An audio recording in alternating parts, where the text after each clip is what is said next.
That gets away you remember most, as in 1986, when San Diego State beat the Cougars and gained a berth in the Holiday Bowl. The stakes are the same tonight, but the faces have changed. BYU's high-powered offense is led by last season's Heisman Trophy winner Ty Detmer. Will Detmer's air assault prevail? Or will the speed of Marshall Faulk and San Diego State be too hot to handle? It's winner take all, next.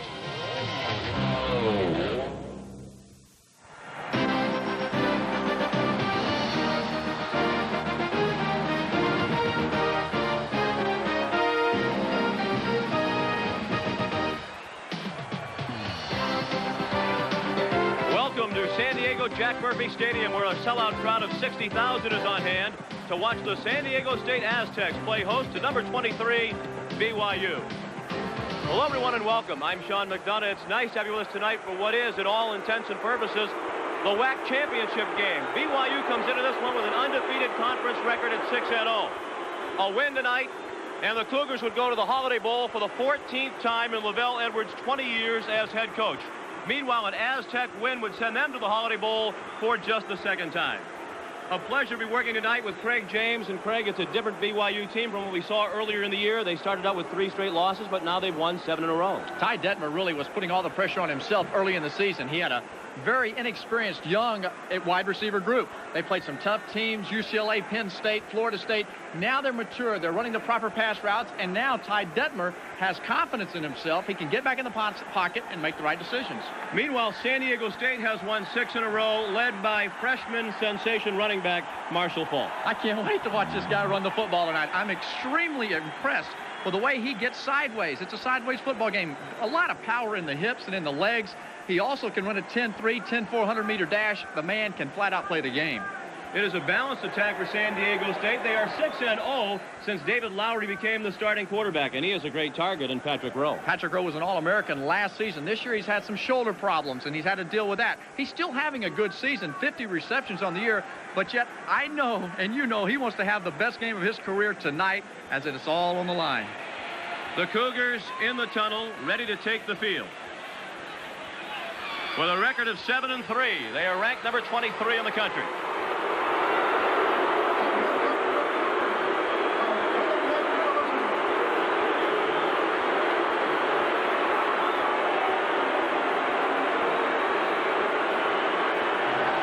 And across the way, the Aztecs of San Diego State. They will be playing tonight before the largest home crowd in Aztec football history.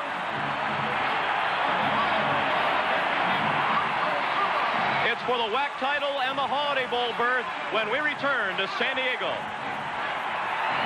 Back to sold-out Jack Murphy Stadium in San Diego as BYU and San Diego State play tonight to decide the championship in the Western Athletic Conference. BYU has had the upper hand in this rivalry, as the Cougars have had in most of their, really in all of their WAC rivalries. The first meeting back in 1947, and since then BYU has won 13 of 17, including last year in Provo, Utah, when Ty Detmer outgunned Dan McGuire.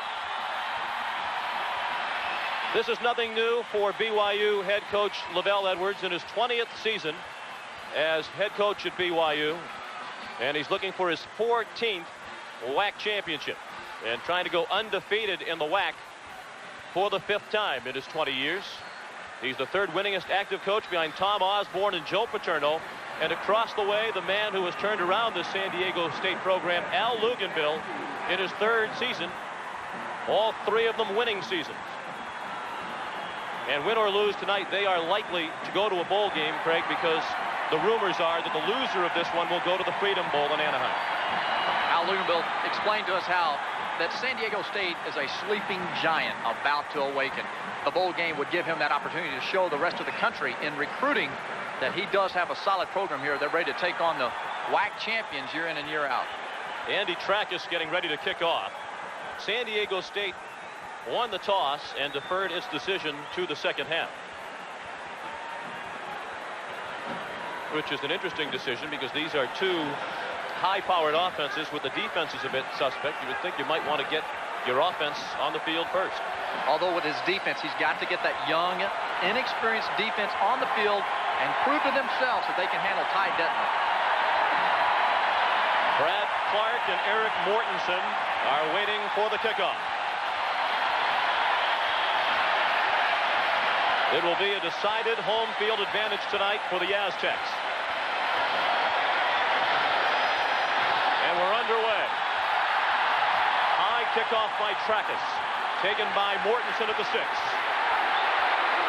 He's across the 20. And out to the 23-yard line.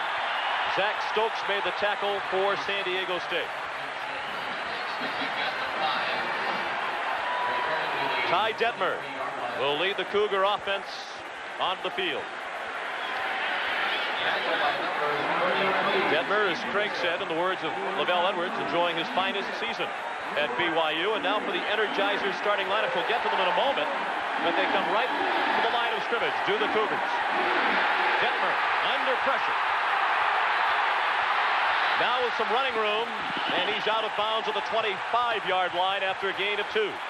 And some pushing and shoving out of bounds with Eric Duncan, number 92, who chased him out. Now the Energizer lineups. Peter Tui Pelotu, a dual threat for Brigham Young out of the backfield. He's their leading rusher and second leading receiver on the year. It is an inexperienced offensive line, but Brian May at right guard is a standout and a 3-year starter.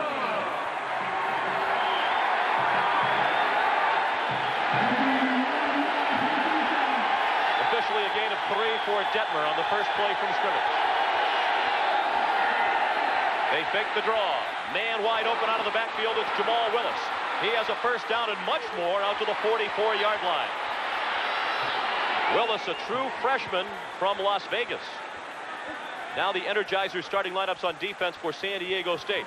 Eric Duncan has been a valuable player up front. He's played both defensive end and nose guard, starting at defensive end tonight. Robert Griffin is the dime back. That's combination linebacker and defensive back. And in the secondary, teams have been picking on John Lewis. The San Diego State coaches say he has been improving every week. On 1st and 10 from the BYU 44, the pass is complete for a short gain. Actually a pretty good gain to the 49-yard line of San Diego State to Nadi Valdez, number 3. It's a gain of 7. Second down and 3 upcoming. San Diego State is a blitzing ball club. They will bring 6. They'll bring 7. They'll bring 8. They feel they have the team speed in the secondary to cover man-to-man the wide receivers of Brigham Young. With that completion, Ty Detmer has just broken the record of Todd Santos, formerly of San Diego State, for most completions in a career. Ty now with 911 completions, and there goes Peter Tui Pelotu. Down to the 31-yard line of the Aztecs.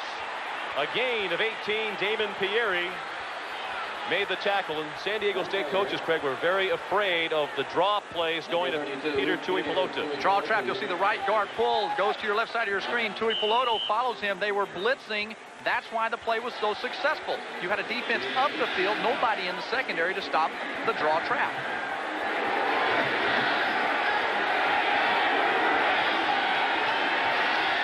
First and 10. Cougars on the move at the 31 of San Diego State. Detmer with all kinds of time as a man wide open. Touchdown, Jamal Willis.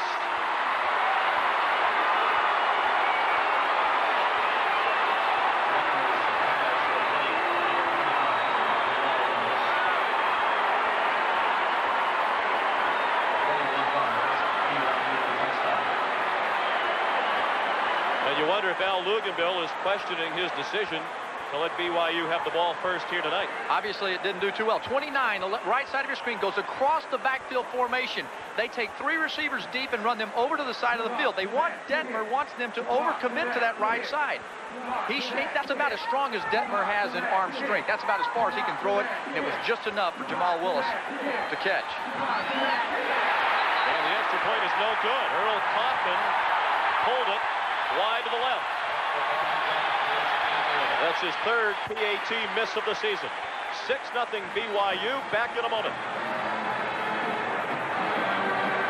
Earl Kaufman getting ready to kick off. He just missed an extra point, and as a result, it's 6-0 BYU. Joe Evans, the backup quarterback, has to make the good hold. He does that. Kaufman just didn't hang in there with him. I think he felt it was going to be a really severely bad snap, and it wasn't. It was there. Okay.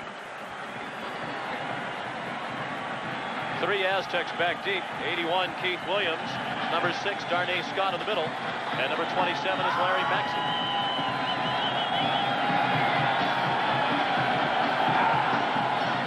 A short kickoff taken by Darnay Scott at the 14. And he's back to the 25-yard line.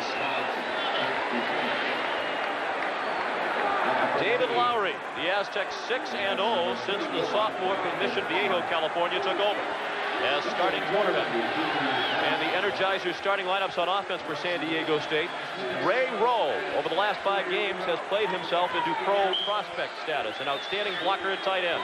And Carson Leomidi at left guard, does not pronounce the L in his first name, 6'3", 360 pounds. Lowry going deep on the first play, has a man open. Darnay Scott, touchdown Aztecs.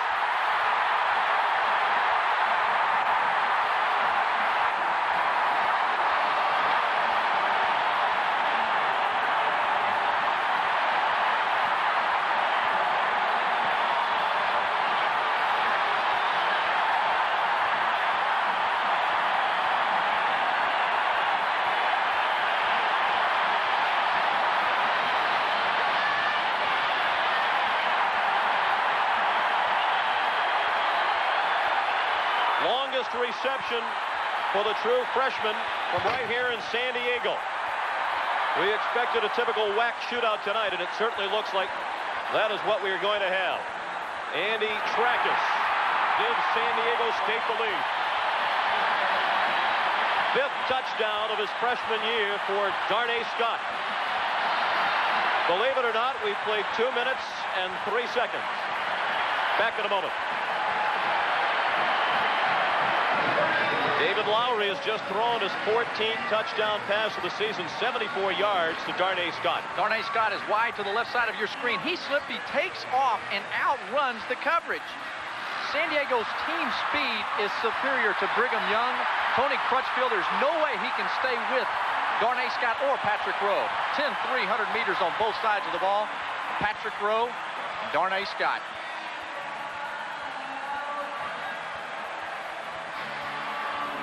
That's the way you boost a freshman quarterback's confidence. 6-0 as a starter. He likes the way he performs. Andy Trackus will kick off. Again, it's Mortensen and Clark back deep.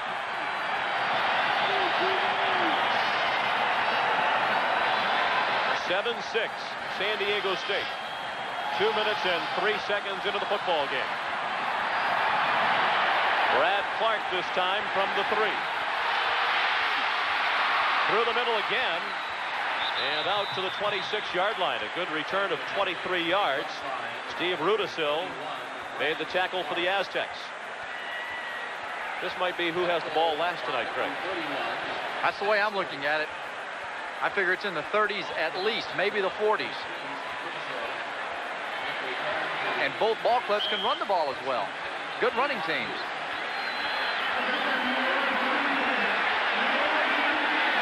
First and 10, BYU. Dewey, Pelotu, and Willis, the backfield behind Detmer. Dumped off and dropped by Dewey, Pelotu. Robert Griffith had the coverage, but it was a catchable ball for the normally sure-handed Peter Tui Pelotu. They cross the tight end, 95, Byron Rex. He goes from the left side, and he'll come towards you in your living room. Tui Pelotu then goes back across. 34, Griffith has him in coverage. Good job of recognizing and matching up with the proper receivers. The football at the 26-yard line. 2nd and 10. That's Eric Drage in motion. They blitz. Detmer runs away from it. And the catch made by Tyler Anderson. He has a first down at the 40-yard line. The sophomore from Orem, Utah, Tyler Anderson. The coaches say he's really been coming on the last couple of weeks, and that's a gain of 14. 43, Lou Foster, the middle linebacker, will come on a blitz up the middle. Now the key is, if he's going to do that and pressure Detmer out of the pocket, they've got to have contain over there, or you're going to have big plays all night by the Brigham Young offense.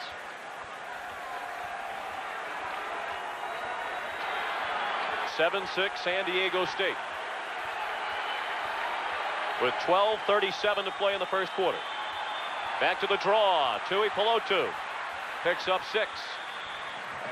He's out to the 47-yard line. Andy Coviello made the tackle for Al Luganbill's Aztecs. You will see this shot several times tonight. Al Luganbill wears a pedometer throughout the game, and they have a fan contest at the end of the game to guess how far Coach Luganbill walked up and down the sideline. Last week for the home game against Colorado State, 2.8 miles. That's why he's in shape. On 2nd and 5. Detmer pressured again and gets it off. Anderson's wide open for another first down. Into San Diego State territory and out of bounds at the 42-yard line. A pickup of 12. Ty Detmer's the type quarterback. He can sit in the pocket 7 yards deep and just eat you apart if you're in his own defense. That's why they're going to try to bring pressure, crossing the lineman up in top. And you'll see Tyler Anderson, number 4. Great job of running the pass route. He fakes inside 3 steps and then comes back actually to the wide side of the field where Detmer was forced to roll. Boy, it looked like he went out at the 44, but they gave him the 42. 1st and 10.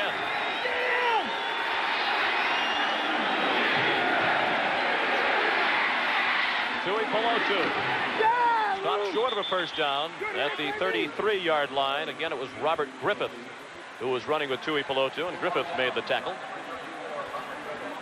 And Griffith is one of their big play men on defense. Right now, he's had 3 balls caught underneath. Well, 2, 1 was dropped by Tui Pelotu.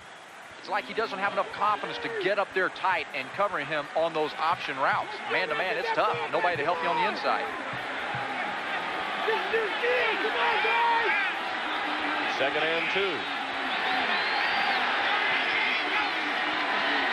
The toss to Willis. He goes down and appears to be short of a first down at the 32. Looks like he's short by about a half yard. Terrell Steen made the tackle.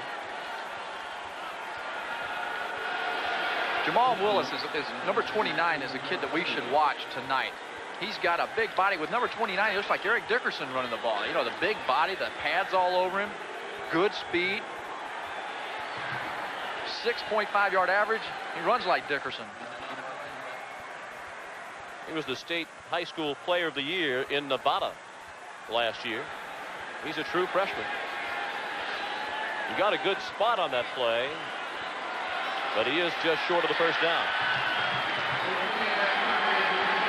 Talking with Roger French, the offensive coordinator, and there's Roger, Lavelle Edwards left, about Jamal Willis. He said he's at the point right now where he doesn't quite understand everything, but he's coming on quickly, and by the time we get to a bowl game, he's going to be very scary for the opposition. Perhaps Jamal's there already. 3rd and inches. 7-6 San Diego State. They've still yet to play 4 minutes. Tui Pelotu tripped up at the line of scrimmage. This will be very close. Eric Duncan submarined him.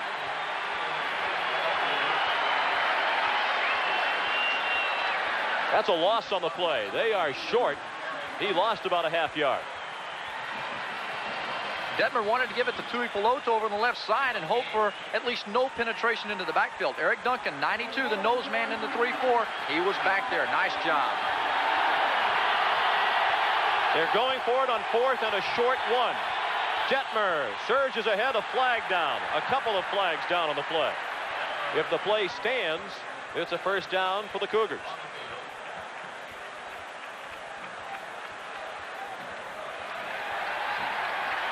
Gene Wirtz, the referee. Illegal motion against Brigham Young. And if you're Lavelle Edwards, you still probably consider going for it right here. Detmer looks like he's been in a boxing match. Got blood running over the left eyebrow. He's a tough man. One of the toughest players in the NCAA. Illegal motion against the offense. 5-yard penalty. Still 4th down. You had the Holiday Bowl last year against A&M. He had both shoulders separated. I can't imagine the kid coming back after 1 separation and playing. Separated his left shoulder in the first half against Texas A&M. Then left the game in the 3rd quarter when he separated his right shoulder, which required surgery in January. They're still going to go for it. Now on 4th and 6.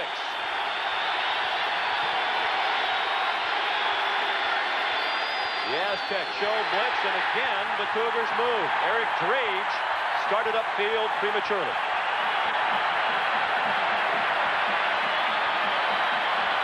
Lavelle might be better off punting now, and that's what Al Luganbill is looking across the field to see. A little confusion by Detmer in the BYU's offense.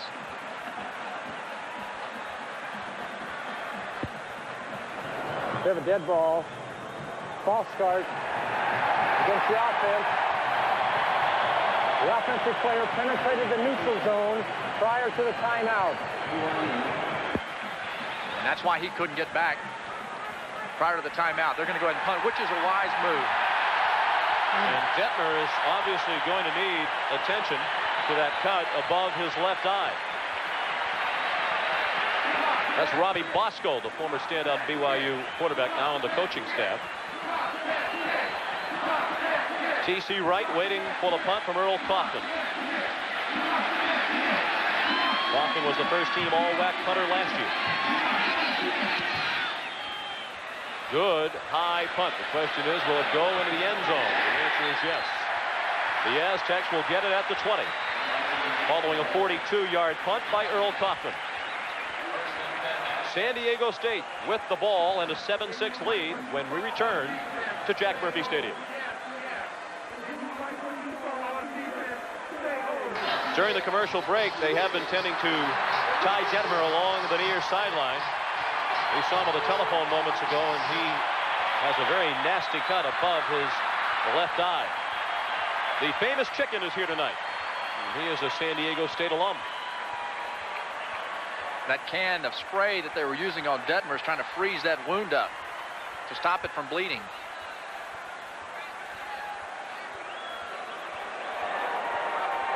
Let's meet the BYU defense. They were only on for one play the last time. Randy Brock is a freshman, redshirt at right tackle. Ken Schmidt, the defensive coordinator, says he has a chance to be a great player. Rocky Beagle, second leading tackler, provides great leadership at linebacker. And Tony Crutchfield, second-team all-WAC cornerback last year. He was burned for the touchdown by Scott on the Aztecs' only play from scrimmage. Marshall Fall gets the 22 for a gain of 2. Josh Arnold came up from his safety position to make the play.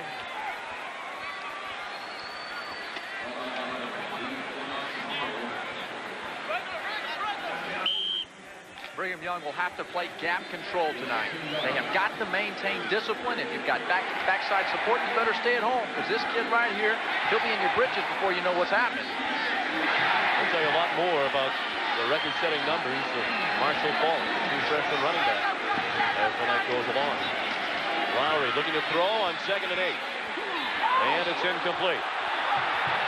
Fans wanted a flag. There was none forthcoming.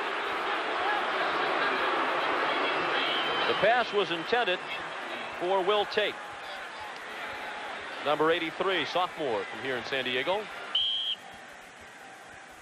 David Lowry will have to be patient now, and so will the San Diego State coaching staff. They can't just force everything deep. They need to work the entire field. San Diego State with a 7-6 lead, 9.5 minutes to play in the first quarter. On 3rd and 8. Dumped off, intended for Falk. And the pass was behind him. So after an electrifying 74-yard touchdown pass on their first play of the night, this time the Aztecs go 3 plays and out. Jason Savorn is the punter. Dave Lay, the offensive coordinator at State, said that he would script his first 6 plays to find out what adjustments that Brigham Young would make as a defensive ball club, and that has happened here so far. Brad Clark leading the WAC in punt returns, and he's 11th in the nation. He'll watch this one bounce, and it is down by the Aztecs at the 40-yard line. A 38-yard punt by Savorn. And as you check scores from college football action around the country. A lot of bold decisions were made today.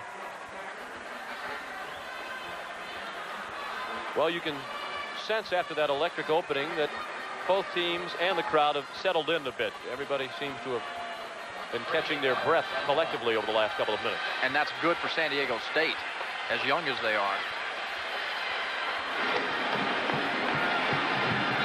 First and 10 from the 40-yard line.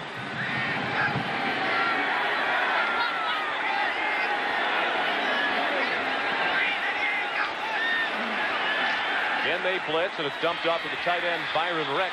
He has a gain of 5 out to the 45. Damon Pieri pushed him out of bounds. You can see the big bandage now over the cut above Ty's left eye.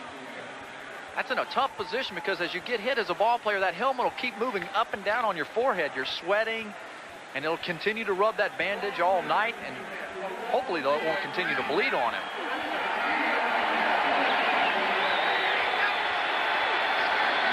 On 2nd and 5.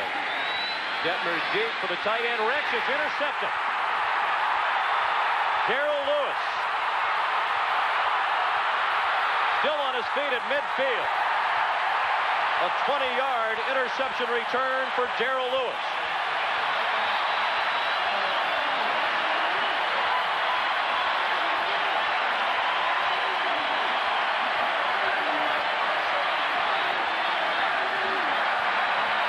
Plenty of pass protection as he throws the ball deep. Watch how he watches the football. Darrell Lewis, number 9, goes up just like a wide receiver. Byron Rex, the tight end, could not come back and prevent the interception. And then an excellent job in running the football. That's the first interception of his San Diego State career. First and 10. Lowry going deep. Collision in the secondary and no flags. And Al Luganville is irate along the far sideline. Patrick Rowe, the intended receiver, he appeared to get tangled up with a BYU defender, but there was no flag.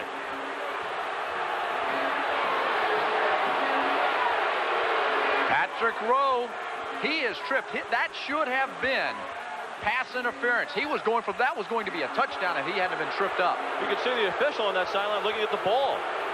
Wasn't even watching the play, it appeared.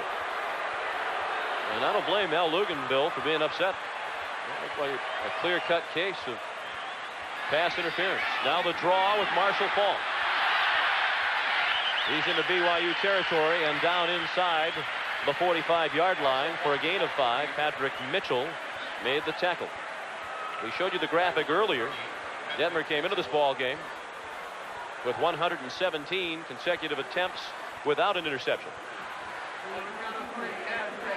If it weren't for the speed of Darrell Lewis able to close and converge on that ball, that's going to be a nice, beautiful pass.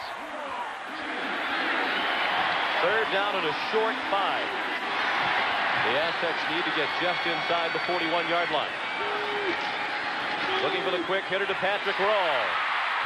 They give him the forward progress, and they will. It's a first down for San Diego State at the 39-yard line.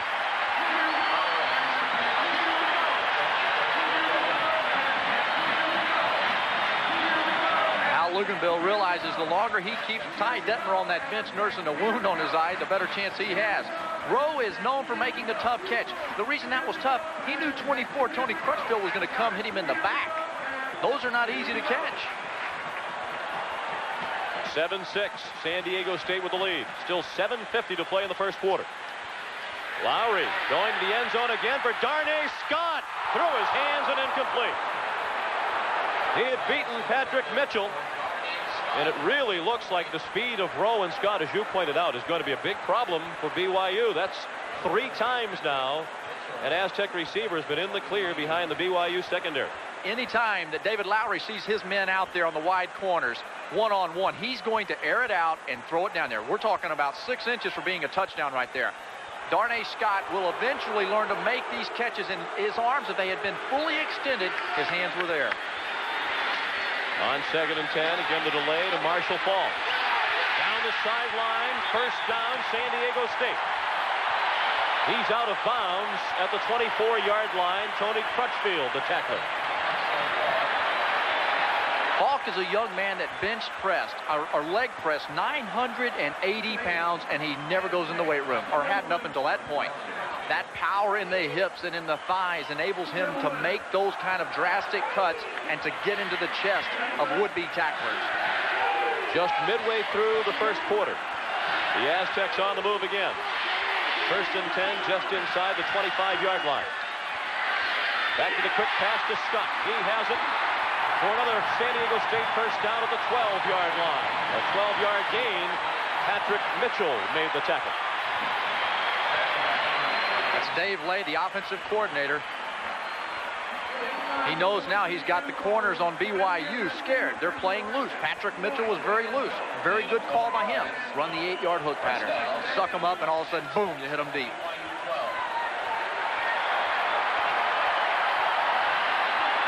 From the 12 of BYU, first and 10.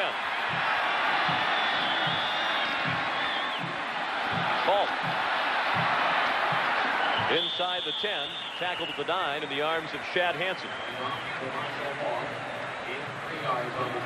San Diego State will go two tight ends a number of times tonight. Nothing fancy about their play calling. They're going to zone block it, stretch the defense, and allow Falk to make the cutbacks or the decisions. They'll run the OT counter. They'll bring the backside tackle and guard and try to help create some holes by trap blocking. Second and 7. Marshall Falk now 4 carries for 25 yards. The pass is caught. And out of bounds is Keith Williams. Close to a first down at the 2. He appears to have the first down inside the 2-yard line, and it was Patrick Mitchell who prevented the second touchdown pass of the night by David Lowry. The book on Lowry is that he doesn't have an extremely strong arm, but this is a very nice finesse pass. Tough to throw. It allowed Williams to continue running, catch the football, and get across for the first down. First and goal from the 2. Williams just a sophomore. As you can tell, it is a very young San Diego State team. Lowry asking for quiet. Marshall Falk. No signal yet. Touchdown.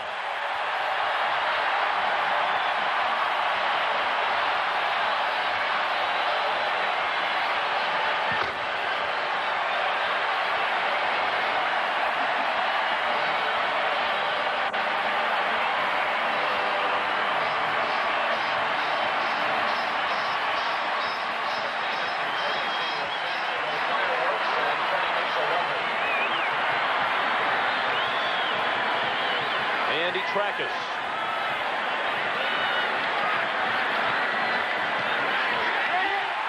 Adds the extra point.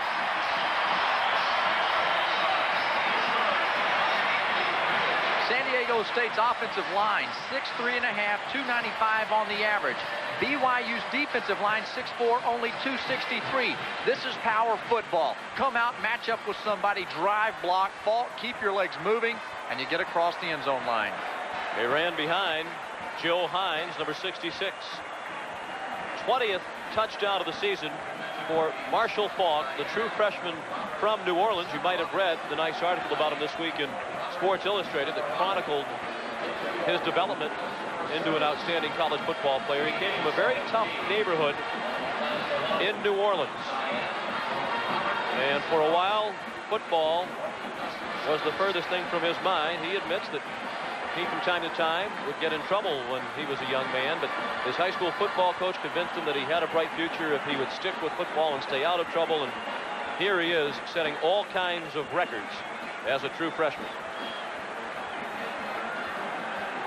A Big East doubleheader for you next Saturday in our presentation of CFA football. At 4 o'clock, Craig and I will be at the Carrier Dome in Syracuse for number 17, Syracuse against West Virginia. Then Miami, now number 2, but you have to think that'll be number 1 after their win today at Florida State against an improving Boston College team at 7:30 Eastern Time.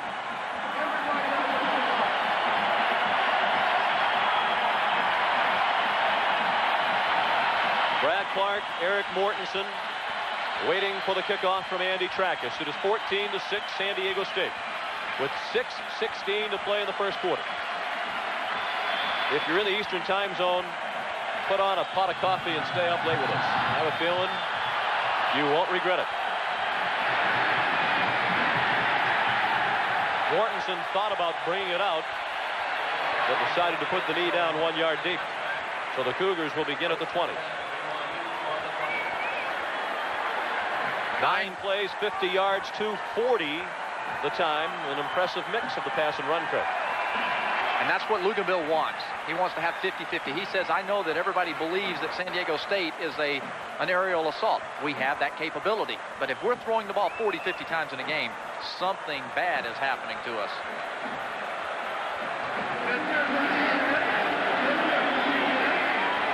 Detmer out of the shotgun on 1st and 10 from the 20. He throws underneath. It is caught by Mortensen. With some room outside. He's thrown out of bounds at the 42-yard line. A gain of 22. Damon Pieri threw him out of bounds. Right now, Brigham Young is crossing, a lot of crossing patterns underneath. They do not have the foot speed that San Diego State's wide receivers row has, or Darnay Scott, but they're very disciplined and good underneath. And as long as San Diego State is dropping deep in coverage and allowing it, Detmer will take advantage of it.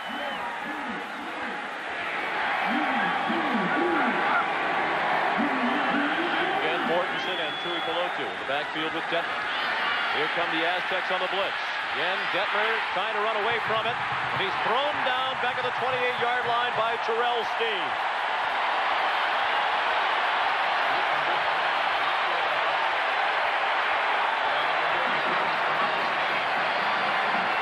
San Diego State will continue to mix the blitz and drop into man, drop into zone. They come up the middle this time. Detmer, as he gets around to the right side, just enough pressure from 42 Terrell Steen to not allow Detmer to let the ball go. Not often is it that you'll see Detmer eat a football. He did that time for a loss of 14. 2nd and 24. Detmer for Valdez, incomplete. Darrell Lewis with help from Eric Sutton on the coverage. Here's Sutton, another true freshman playing tonight. And Lewis was also there. Lewis had the interception moments ago, and Barry Lamb, the defensive coordinator, said Lewis was the best player on defense for San Diego State last week against Colorado State. The problem with throwing a big rainbow pass like that was there is it allowed number 9, Darrell Lewis, to come over and make the play. And that's going to have to continue to happen tonight. Those free safeties for San Diego State have got to be active.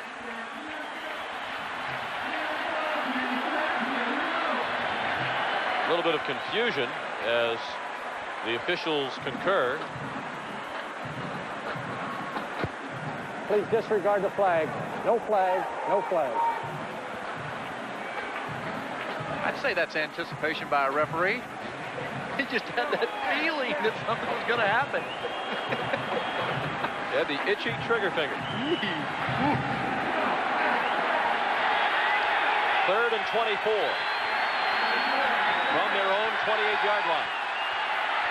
Just a 4-man rush this time. And Detmer's pass is too long. Looking for Micah Matsuzaki. Roger French, the offensive coordinator, told us during the week if Detmer has one weakness, he does not throw the deep ball particularly well, and we've seen that a couple of times already.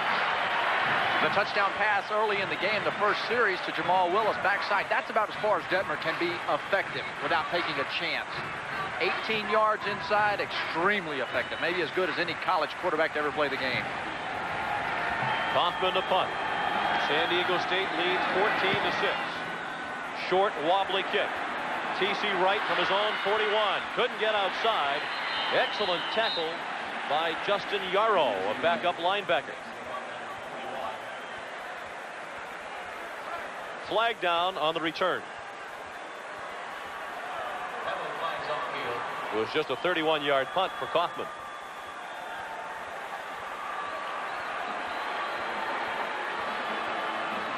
If you're a young ball club, clipping on punt returns is something that will happen to you. Luganville's going to have to deal with that tonight. Mistakes by the team, but can't make that. Clipping gets the return team during the run. 15-yard penalty. First down.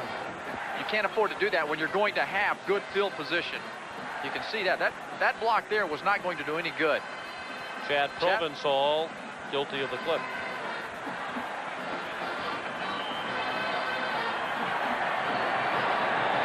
Penalty moves the Aztecs back to their own 23-yard line.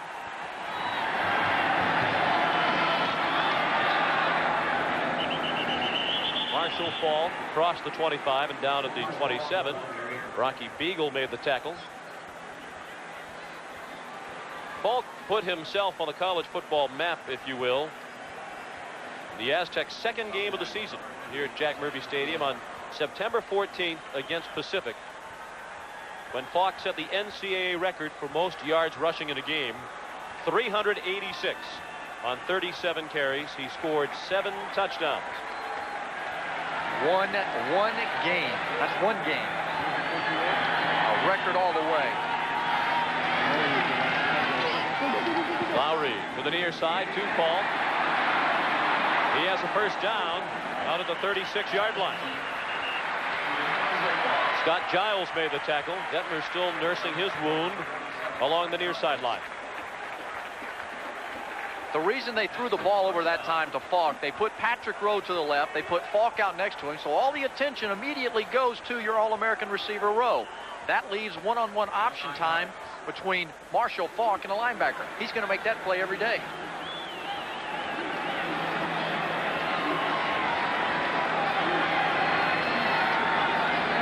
On 1st and 10, the toss to Falk. And he's thrown down after a short gain. Josh Arnold up from his safety position. Randy Brock, number 97, also there. It's a gain of 2.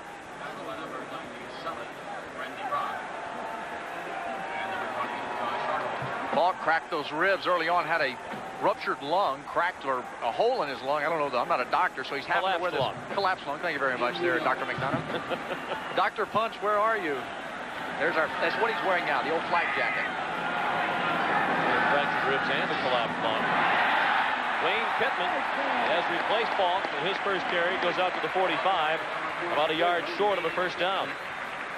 Like Falk, Pittman is a true freshman as Roger French huddles with his offense on the BYU sideline.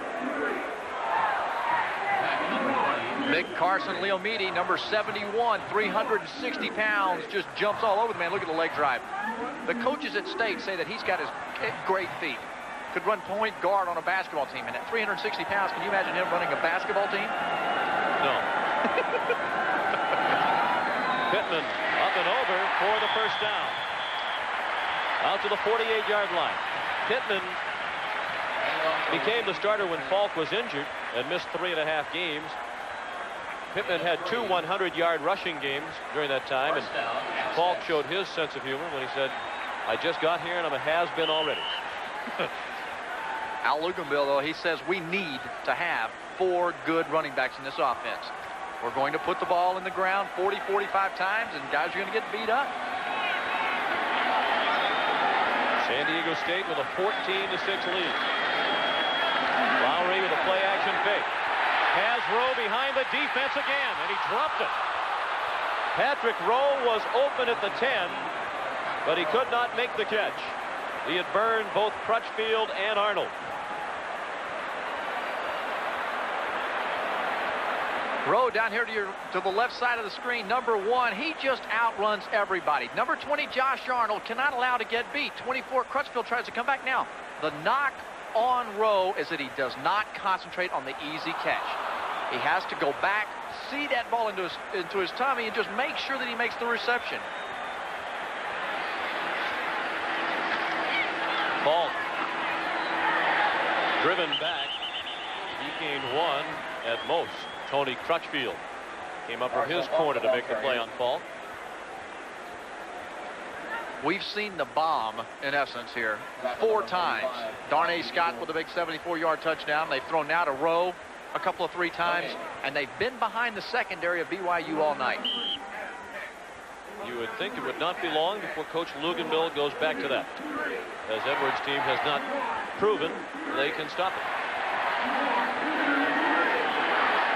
Less than 2 minutes to play in the first quarter. 14-6, San Diego State. 3rd and 10, and it's dumped off. Falk with some work to do. He won't get the first down. Knocked out of bounds by Rocky Beagle. And Falk favoring his left arm, it appeared, as he got up, still dangling that arm a bit. Not a good sign when you go down and you hurt that quickly. That's the beauty of their offense right now. Everybody had dropped off deep, and they were able to throw it underneath the Falk. Jason Saborn to punt to Brad Clark.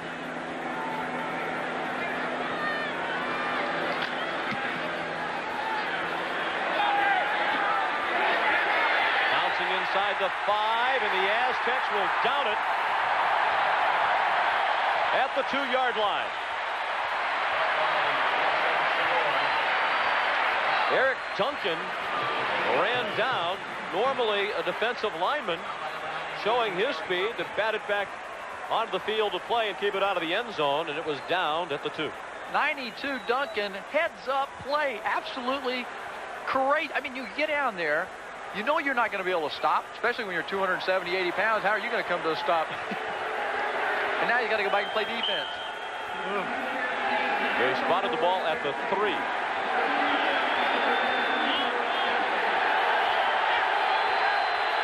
Chewy Pelotu and Willis, the backfield behind Detmer. Chewy Pelotu out to the 4 for a gain of 1.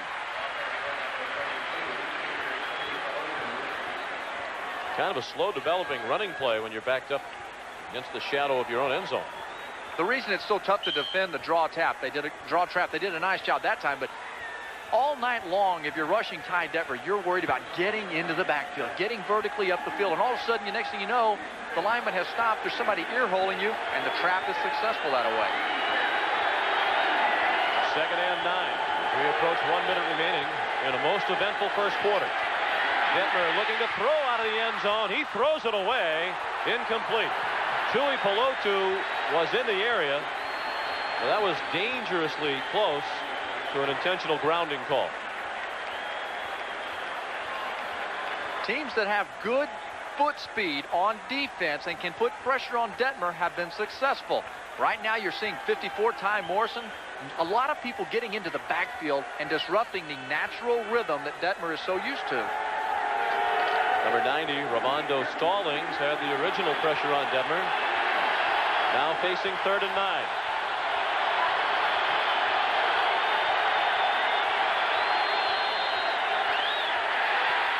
He runs away from the pressure. Morrison in pursuit. Deep ball to an open receiver. Matsuzaki. Caught from behind at the 31-yard line. Eric Sutton saved a touchdown. It's a gain of 65. An excellent play call by Brigham Young. They knew the blitz would be coming to the inside. So by doing that, you'll see 14 Detmer get around the pocket, get to the outside, and a nice block by the outside man, Peter Tuipulotu. Now you go down deep, and you've got your receiver. Not a good job by 23, Gary Taylor, of covering. But it's all a result of the nice start off by rolling out of the pocket. That's the longest pass play for BYU this year, a 65-yard gain. Chewy Pelotu tripped up at the line of scrimmage by Taraj Smith, number 98.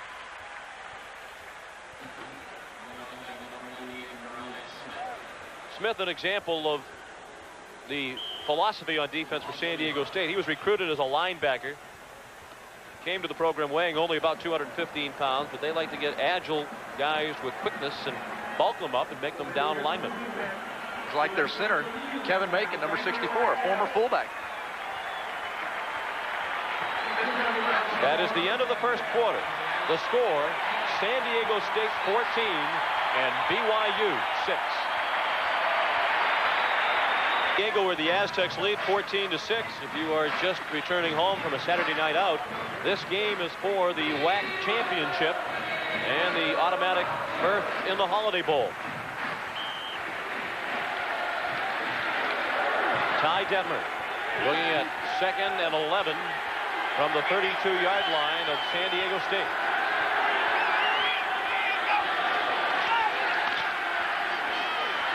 Underneath and caught.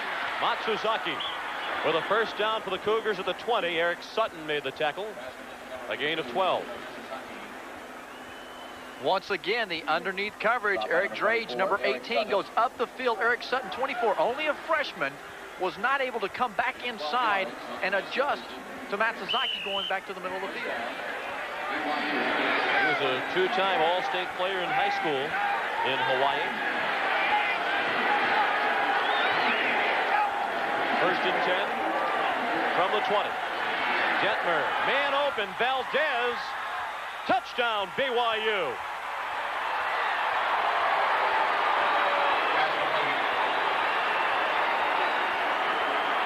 BYU 20-yard touchdown pass. And Valdez is slow to get up, following his 4th TD reception of the year.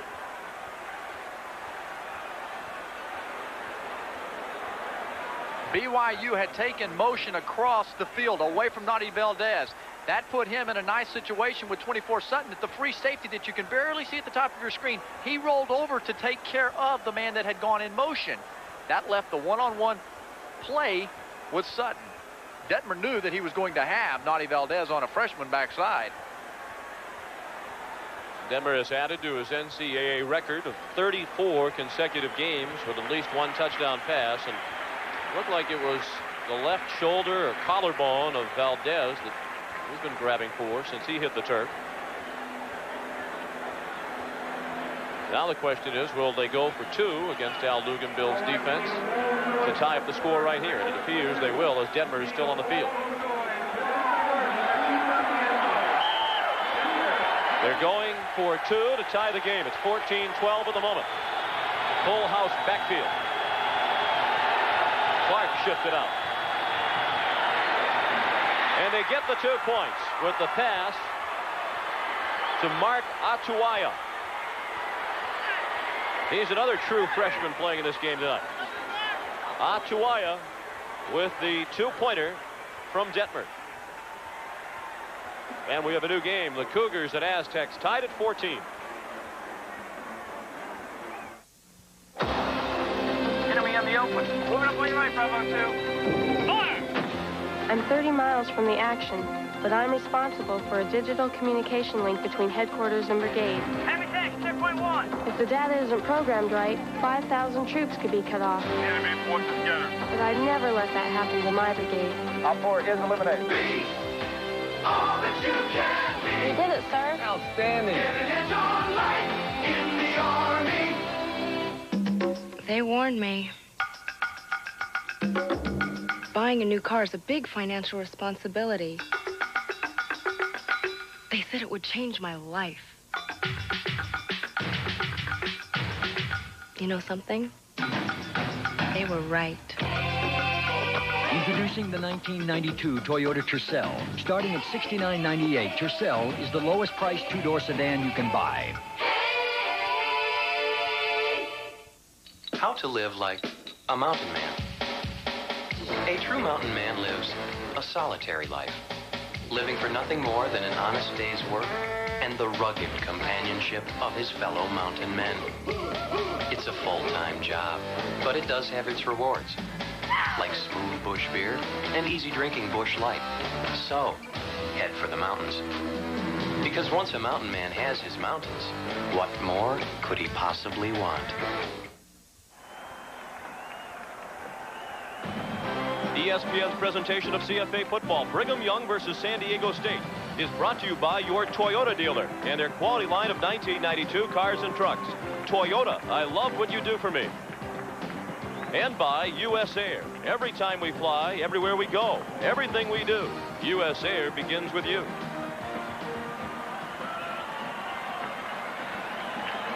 You see the ice on the left shoulder or collarbone of Nadi Valdez. They're going to take him in for x-rays, we are told. He's a junior from Mission, Texas. His touchdown reception and the 2-point conversion has tied the game. Good kickoff. Darnay Scott will down it.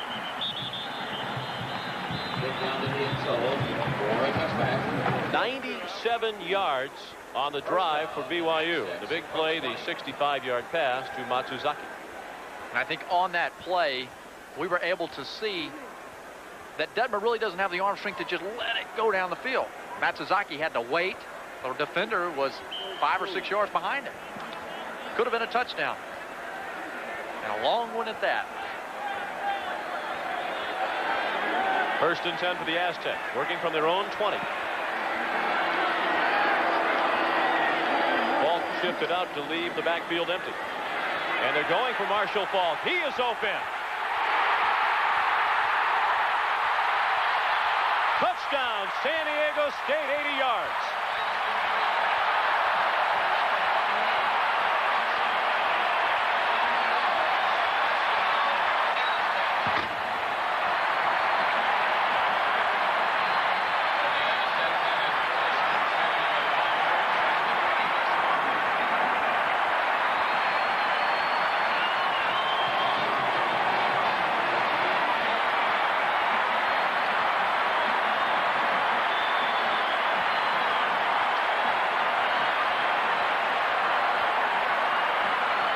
Andy Trackus.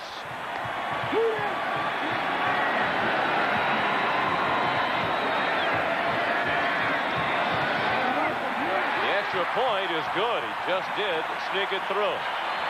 So the Cougars continue to have trouble with the long bomb. Marshall Falk covered by a linebacker, and he exploited it. There's no way that the linebacker can cover him. Scott Giles, number 47, an extreme mismatch. Falk has the 10-3, 10-4, 100-meter speed that Patrick Rowe and Darnay Scott have. Shows a lot of good decision-making capabilities by number 11, David Lowry, realizing that he's got Falk on a linebacker.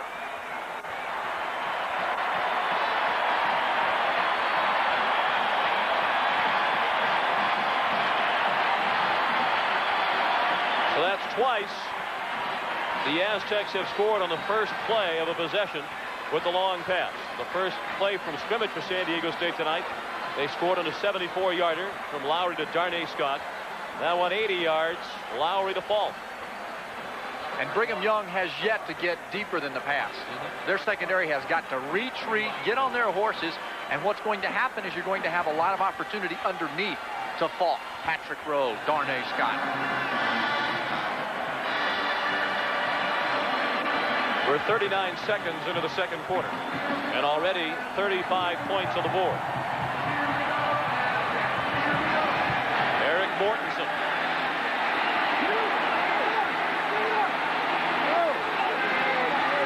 Good return. Finally out of bounds at the 30-yard line.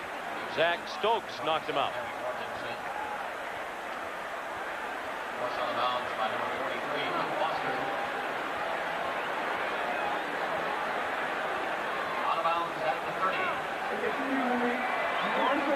Trying to get a little breather over here on the sidelines for Falk. He's put in a day's work for most tailbacks in this country. Football's a game of speed. If you can't run, it's like playing with your hand tied behind your back. And we saw in this very stadium last December that the team speed of Texas A&M gave the Cougars all they could handle in the Holiday Bowl, as the Aggies rolled a 65-14 win. Detmer looking deep, instead has to dump it off, incomplete. Intended for the tight end Byron Rex. Good coverage on the play by Chris Johnson. Now let's take a look at the Army storyline. Ty Detmer already working on a big night, as is Marshall Falk. You were out at Miramar this afternoon billing this game as battle of two top guns, and both top guns are operating. Detmer is extremely effective. You know that he's going to be productive in a ball game. Falk, he's showing that he's going to be consistent and come out and perform every night. On 2nd and 10.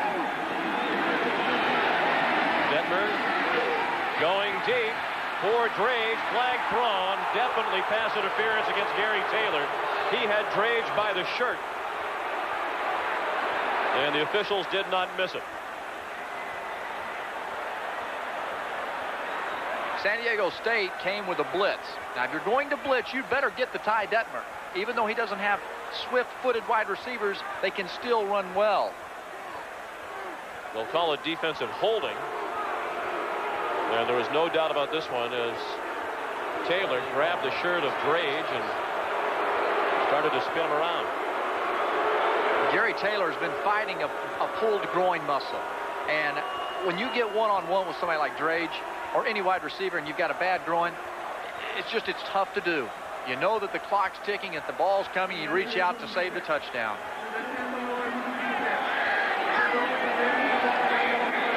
Ball now to the 39-yard line of BYU. 21-14. San Diego State with the lead. Again, they run to the lane with Tui Pelotu. He's out to the 44 for a pickup of 5. Robert Griffith and Chris Johnson combined to make the play. Tackle by number 15, Chris Johnson.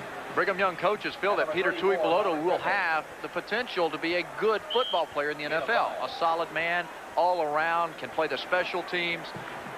And that delayed draw trap, he's got to be consistent with that. He's got to have good vision and allow that tackle and guard to get over there and make their blocks. Makes a big difference in the way they can run their offense here. 2nd and 5. They fake the draw, flag down, pass caught. Rex spins away from Johnson. Has a first down in Aztec territory at the 42-yard line. Let's check out the flag.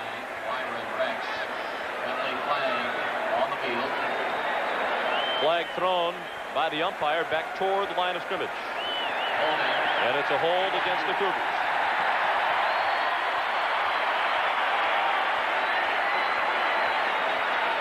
Brigham Young was playing off of the draw trap. They faked it that time, and it gives just enough time for that tackle to come around to the outside and block for the quarterback.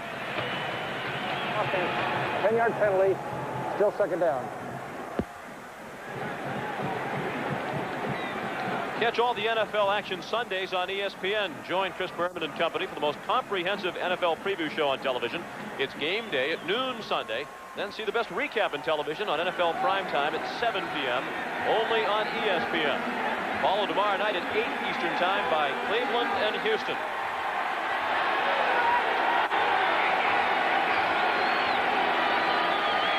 Second down, 15. Cougars working from their own 35.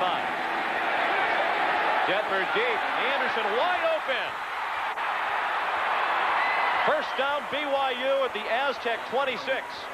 And if he could have kept his footing, it would have been a touchdown. It's a gain of 34 for Tyler Anderson. You saw in the inside that Detmer went to an audible.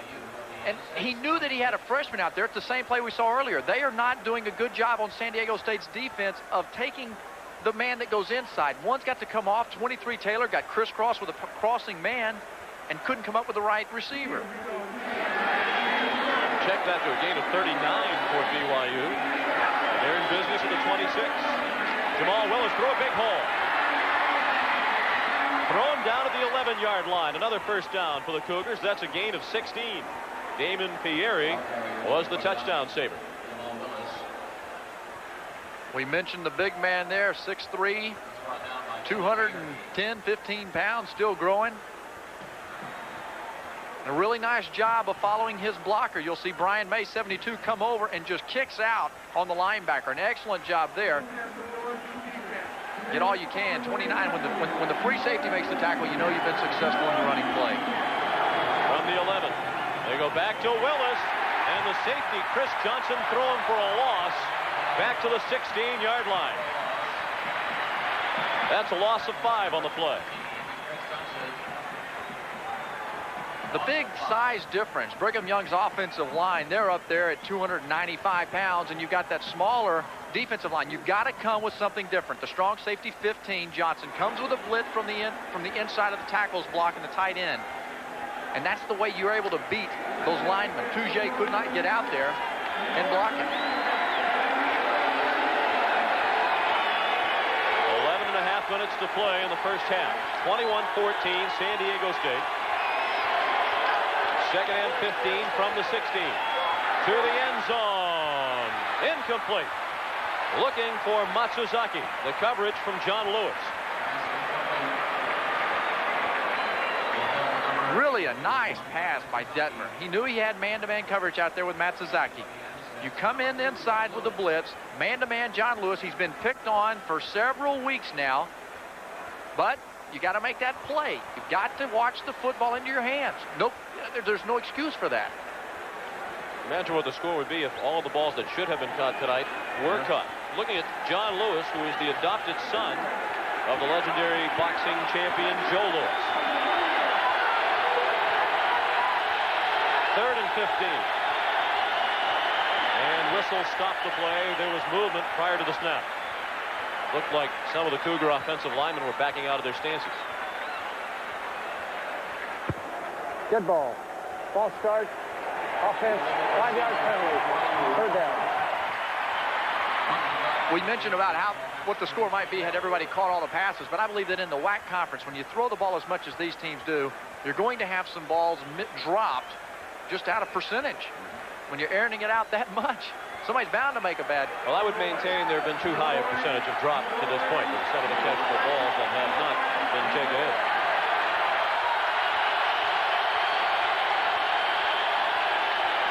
Third and 20 from the 21, and it's incomplete. Thrown short of Matsuzaki. Well, the play was well covered by Gary Taylor. And the field goal team will come on.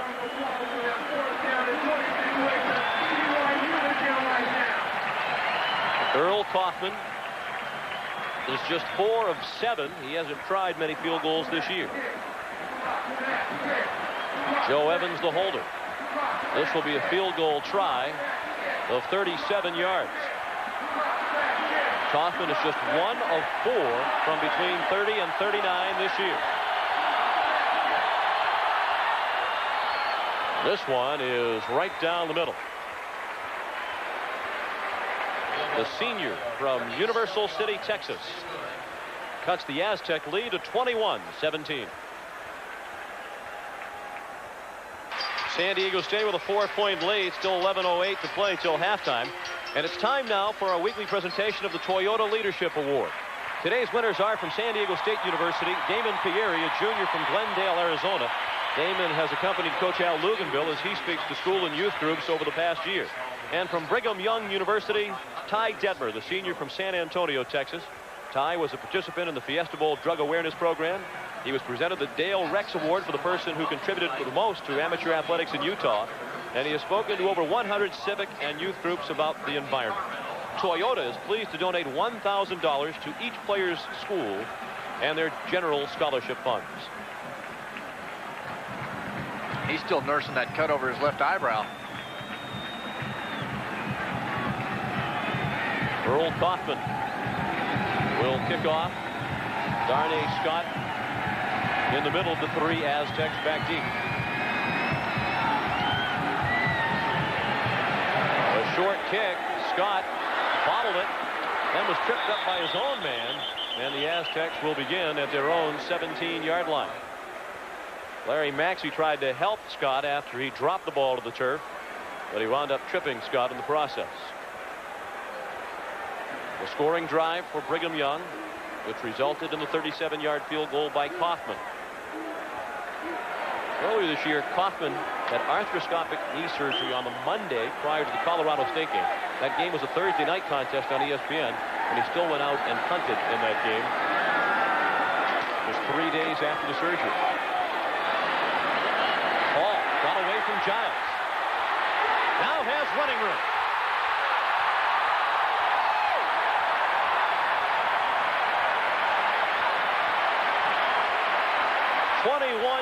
On a play that looked to be going nowhere.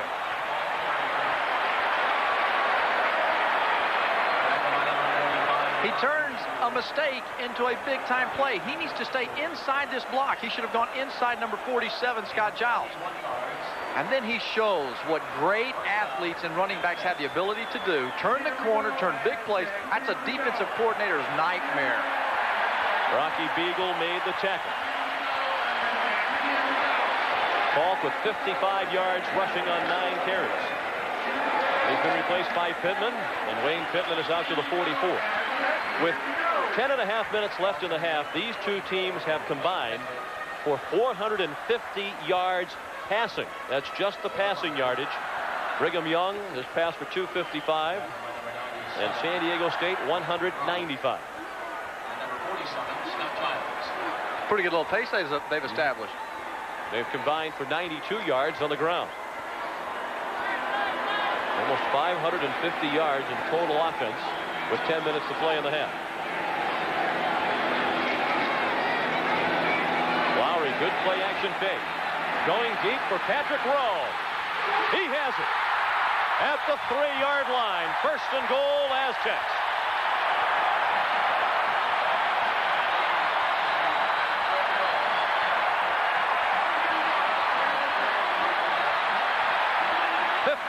yards.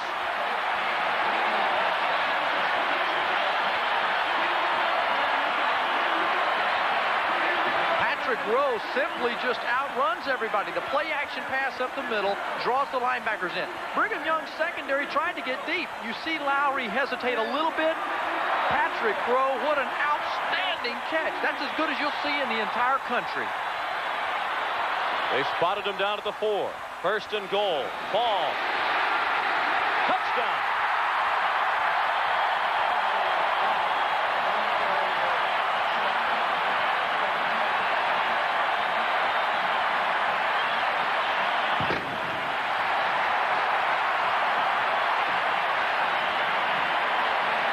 Third touchdown of the night for Marshall Faulk.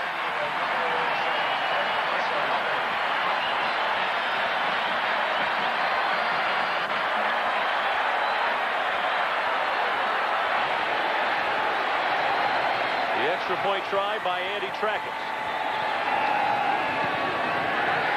It's good.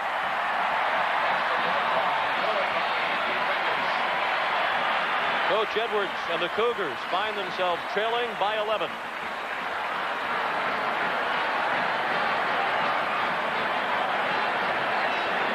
Set up the touchdown run by Marshall Faulk.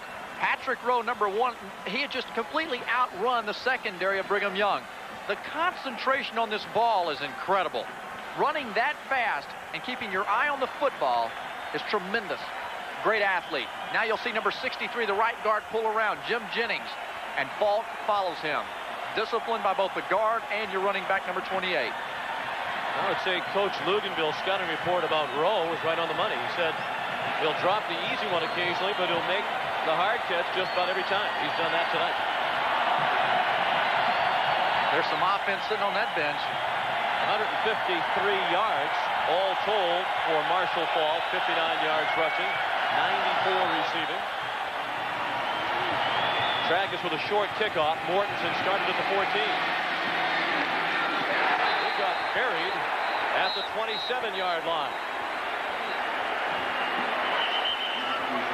Buried on the play by Mark Roberts, number 50, a backup linebacker.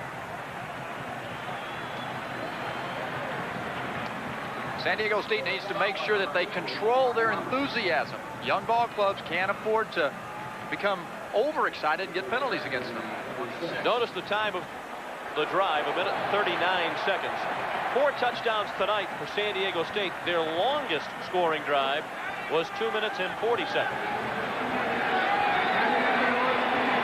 They've had scoring drives of 1 play, 75 yards and 13 seconds. 1 play, 80 yards and 10 seconds. Detmer with plenty of running room.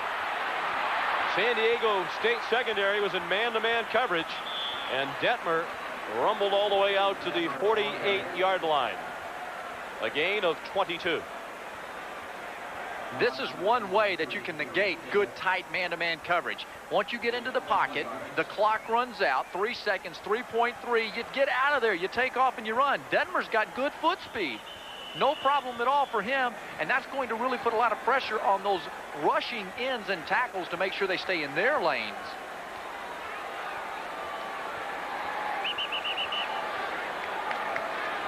Ty Detmer has just broken another NCAA record. That was his 22nd play from scrimmage tonight. He now has been involved in 1,724 plays for his career, breaking the record held previously by Todd Santos, former San Diego State quarterback. Detmer working on Griffith, and the ball is dropped by Tui Pelotu. He made a good adjustment to the pass, but then could not handle it.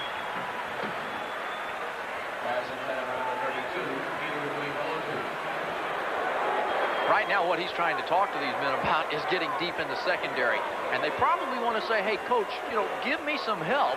Let's blitz our outside linebackers, our inside linebackers. Let's get to them and force Lowry to disrupt his rhythm. Help me out, coach. I don't have the wheels that Rowe and Darnay Scott have. Second and 10. San Diego State has an 11-point lead. Detmer hits Willis out of the backfield. He runs away from Roberts, then Roberts trips him up from behind, but not before Jamal Willis picked up a first down for the Cougars at the 39-yard line of San Diego State, a 14-yard gain. Anytime on any ball club that you can get a running back hooked up with a linebacker, number 50, the linebacker Roberts on the left side of your screen, he's going over there man-to-man. Detmer realizes this. Nice job of running the out pattern. It's an option all the way. Mark Roberts, number 50, has got to get out there in the flat with him. First and 10 at the 39-yard line. 8.5 minutes to play in the first half. The draw play. Chewy Pelotu through a big hole. Tripped up at the 31-yard line. A gain of 8. Darrell Lewis made the tackle. San Diego State will blitz. They're going to gamble. It's going to pay off, and it's going to cost them, as it always does if you're a blitzing team. That time, number 43, Lou Foster, the middle linebacker, blitz. He went to the wrong side. The draw trap went to the right, and you've got your 8-9-yard gain. But really, Al Luganville has no choice on defense, because with his inexperienced team, if he sits back and plays passively, Ty Detmer will pick him apart. Correct. On 2nd and 2, Willis, the cutback, and he is close to a first down at the 29-yard line. George Glaze made the tackle. Ball carrier, number 29, Jamal Willis.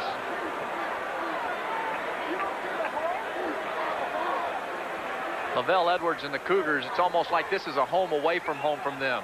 They've been in the Holiday Bowl so many times. They don't have the crowd behind them, but they know what to expect here.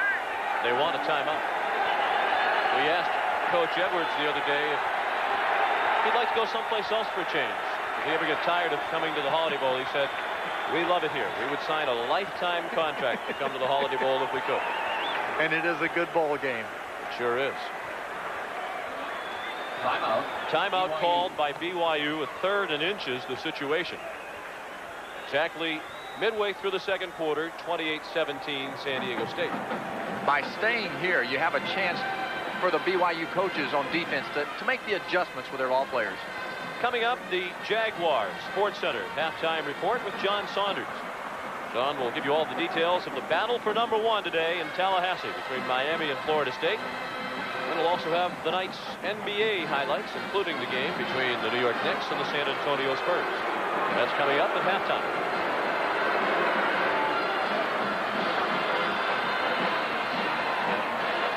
Al Luganville was out of coaching prior to becoming the head coach at San Diego State.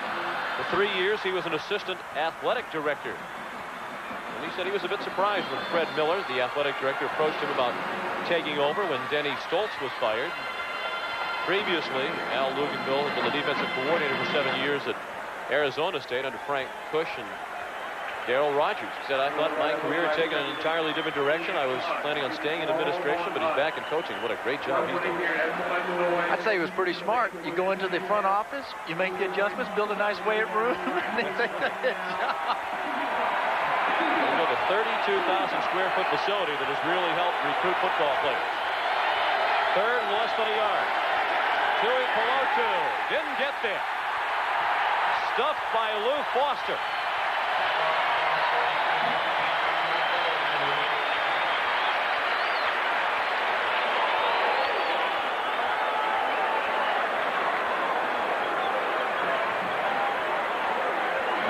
Lou Foster, nicknamed Singletary. They say he plays with the same kind of intensity as all-pro linebacker Mike Singletary. He filled the hole like Big Mike does.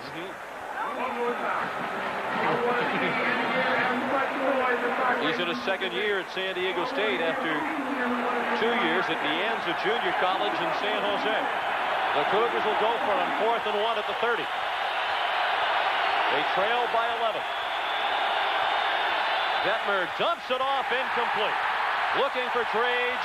Griffith had the coverage. Drage was looking for a flag.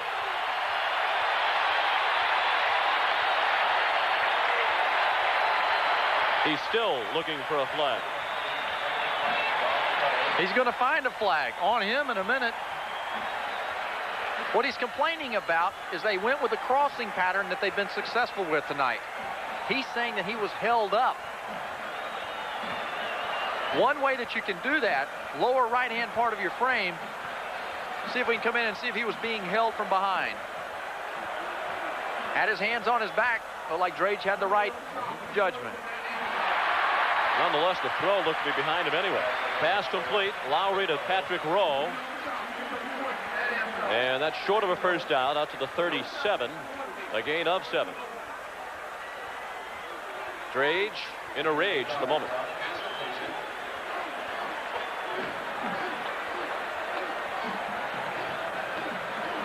I'd say that's wanting to make sure you make all the catches you can.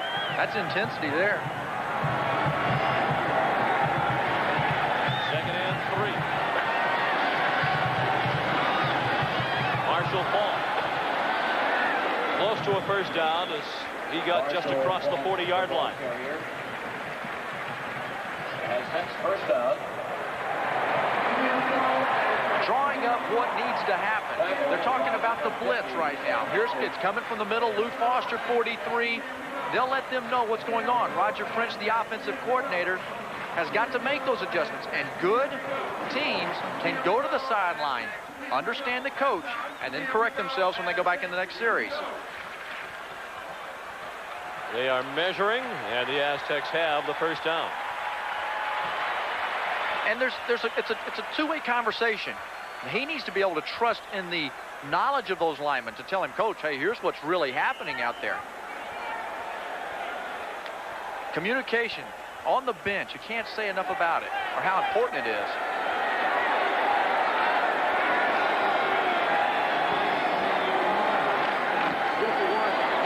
On the draw, Falk thrown for a loss. He could not get out of the backfield. Jarrett Levitt, the linebacker, first to hit Falk. Chad Hansen also in on the play. With that two tight end offense, San Diego State has put the fear of the running game in them. Yet you almost fear for the defensive backs in Brigham Young. At any moment, Rowe or Darnay Scott will take off deep for you against them.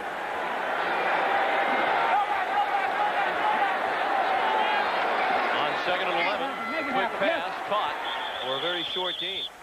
Marshall Faulk out to the 42-yard line. Josh Arnold made the tackle. When you ask the coaching staff to describe Marshall Faulk, and you did that, we did that, they said, hey, I can't put into words the kind of talent that he has. It's incredible. They were speechless. Offensive coordinator Dave Lay says, I've been around some great ones, and I'd put him right up there better than any of them. 3rd and 8. Lowry dumped by Randy Brock. The redshirt freshman from Rexburg, Idaho. Got Lowry back at the 34-yard line. And the Aztecs will be forced to punt. You'll see Randy Brock, number 97, a little crossing pattern down at the bottom. He breaks through from number 71, Carson Leomiti. If you get to the quarterback, it's usually because of second effort. Short, wobbly kick, but Saborn got a great roll. Brad Clark wants to go out of bounds inside the 23. Wound up as a 44-yard punt with no return. And Lowry goes to the telephone. He entered spring practice in a virtual dead heat. Let's listen, if we can, what he said. Well, of course, he turned away from the microphone as soon as we said. All right. Okay. Well, whatever they told him, he agreed with it.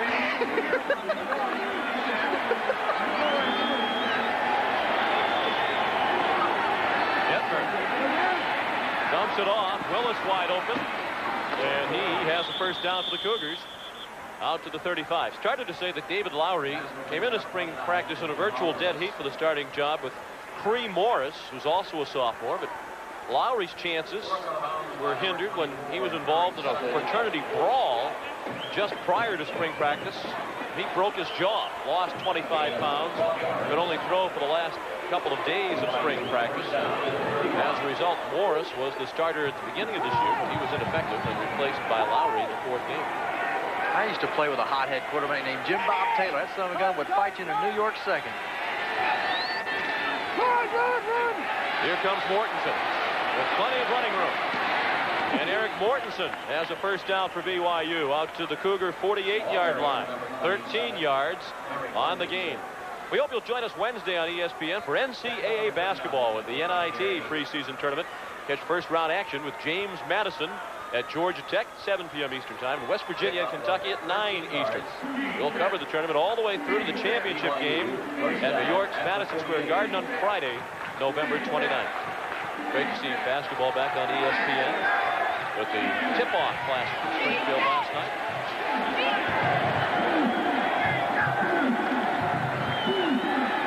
Denver throws, nearly intercepted. He was looking for Drage, and Gary Taylor knocked it down. Broken up by number 23, Gary Taylor. One of the problems with San Diego State's secondary is that they have absolutely no depth. They get fatigued. The 4th quarter will be a telling factor for them. You'll see a crossing pattern happen on the left side of your screen. He would have come clean and been wide open to the wide side of the field. That's what Detmer wanted to go to. And as Al Luganville was noting yesterday, depth in the secondary so important, particularly in the WAC where there's a lot of passing teams. You play against great receivers, and in several instances you play in stadiums at very high altitude. Detmer looking for Drage. He's open. Couldn't get it. Had to twist and turn a couple of times, and it went through his hands. Eric Sutton out of the coverage. Ty now 14 of 26 for 282 yards with 3:18 left of the half. He's thrown 2 touchdown passes and has been intercepted once. Those numbers certainly support the fact that he is playing better this year than last season. Much better in his execution. You'll see a lot of pressure come underneath. Tight coverage, inside, then back to the outside, and Ty truthfully should have made that throw a little bit better. 3rd and 10. The Cougars 1 for 5 on 3rd down tonight. Aztecs were showing blitz, then dropped back. Just a 3-man rush.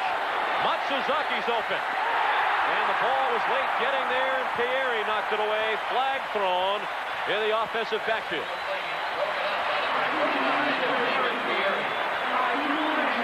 It's a holding call. That will likely be declined, setting up 4th and 10 and a punt.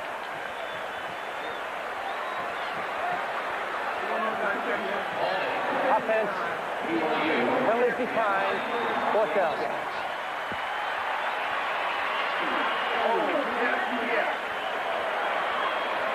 San Diego State with a 28-17 lead with 3:09 to play in the half, and Earl Kaufman will punt for the 3rd time. T.C. Wright is waiting for it.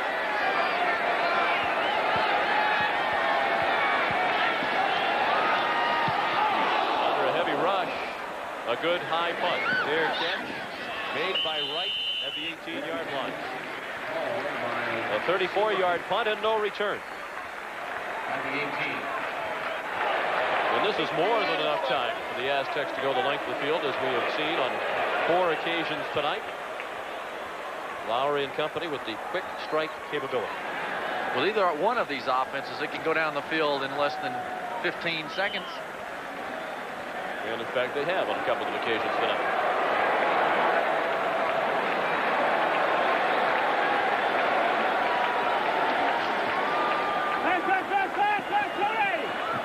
Pass dumped off for a short gain to the 21 to the backup tight end, Judd Raychow, the senior from Chula Vista, California, just outside San Diego. He's had a busy career. Started his career as a tight end, moved to the offensive line for 2 years, then played some defensive line. Now he's back at tight end. Pick up of 3 yards. The starter there, number 89, Rayro, they say maybe the most underrated player on their ball club. We're the same barber. I was going to bust on you, and I Lowry going deep. Is he open? Darnay Scott. See you later.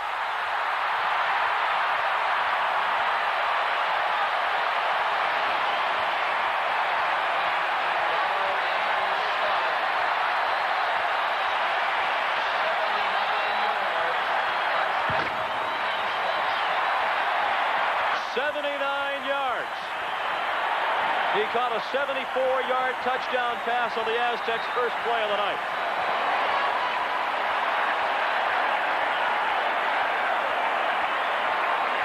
You know, a teammate could get tired having to chase these wide receivers down to the end zone every other series and congratulate them on 80-yard touchdowns.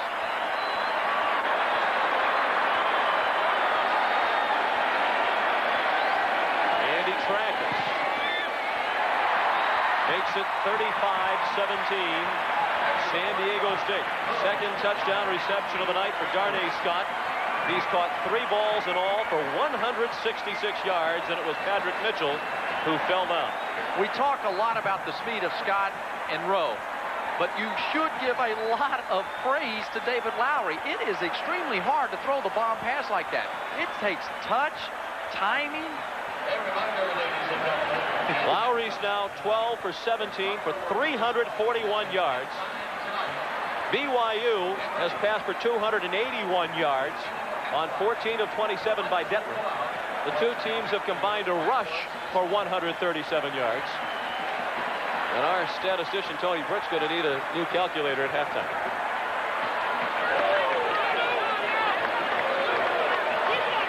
It is only the second quarter.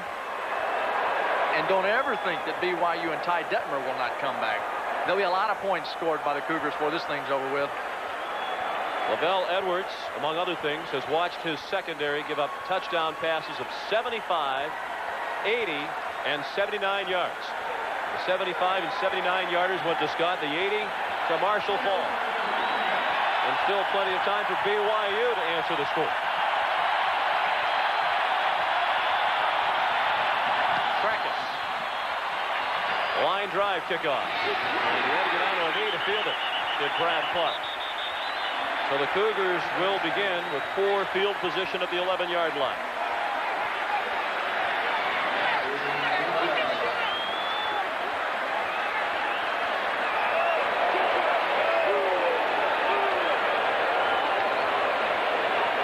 A lot of big years ahead for San Diego State.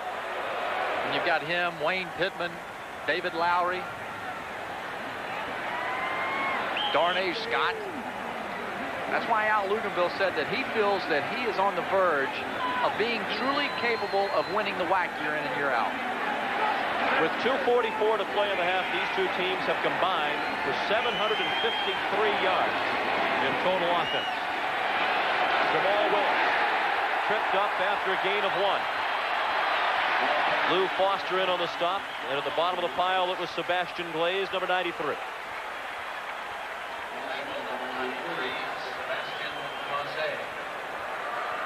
He's got those walking shoes on, doesn't he?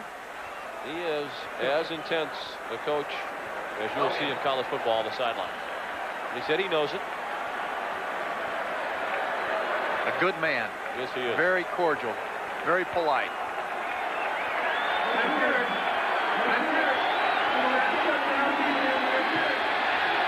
Detmer has Drage open.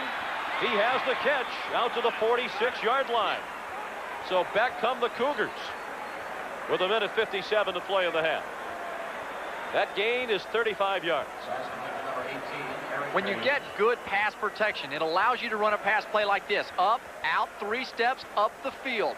That requires a lot of time, more than normal, mostly about 4 seconds. You're usually given 3. That allowed him to make that out and up move. Injured lineman on the play is Tom Ladd.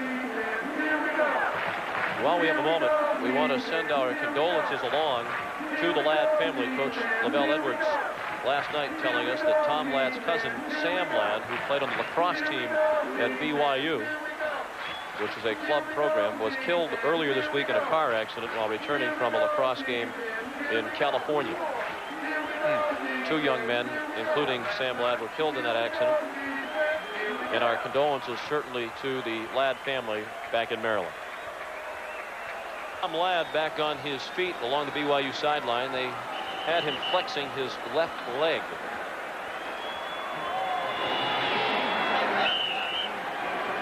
There's Tom, a 24-year-old senior who served a church mission to Thailand for a couple of years. A minute 48 to play in the half. Detmer with the blitz coming, throws, and it's dropped. A little bit low, but again, a catchable ball for Micah Matsuzaki. At the moment, the total yardage, 386 for the Cougars, 407 for the Aztecs. Detmer has passed for 315 yards. There have been 77 offensive plays run by these two teams, and the average per play, 10.3 yards. Compare that to a normal game of 5 or 6.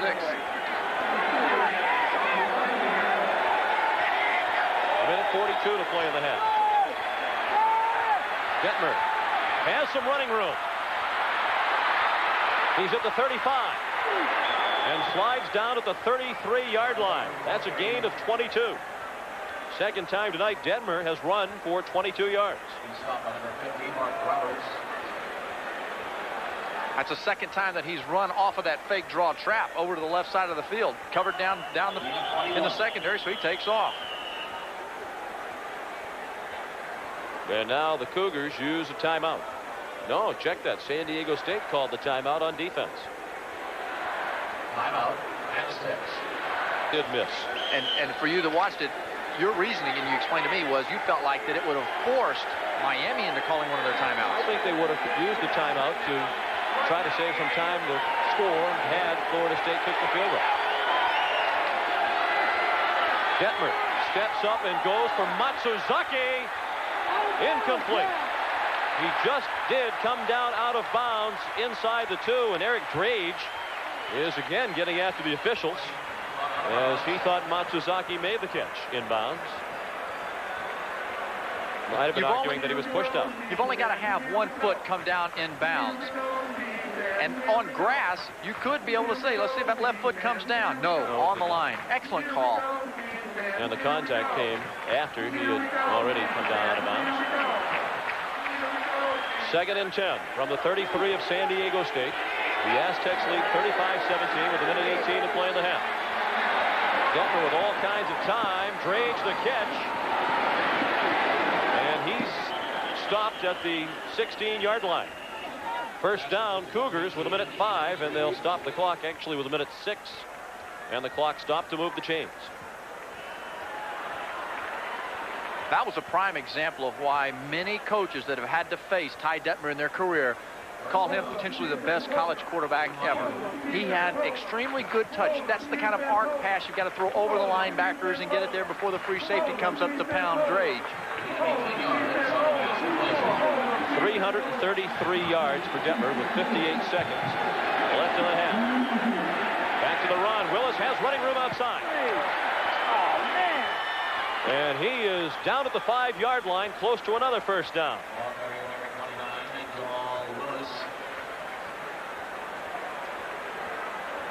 For Brigham Young, if you're a wide receiver, you need to be able to catch the football, which they do well here at this university. But it also means that you've got to be a blocker. Number 18, you'll see the crackback block. Nice job of coming back and giving his ball carrier a chance to get back inside for the big play. You cannot be one-dimensional at any program. Willis did pick up the first down. 1st and goal from the 4.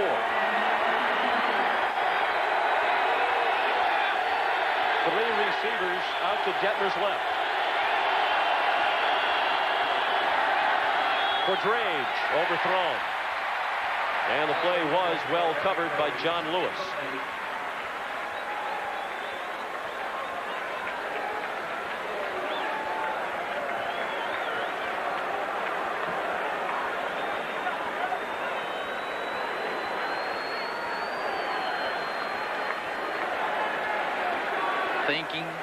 Thinking man's game, particularly when you get out tight like this.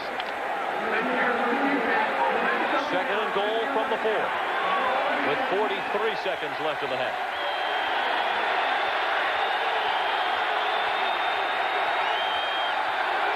Detmer to the end zone, flag down.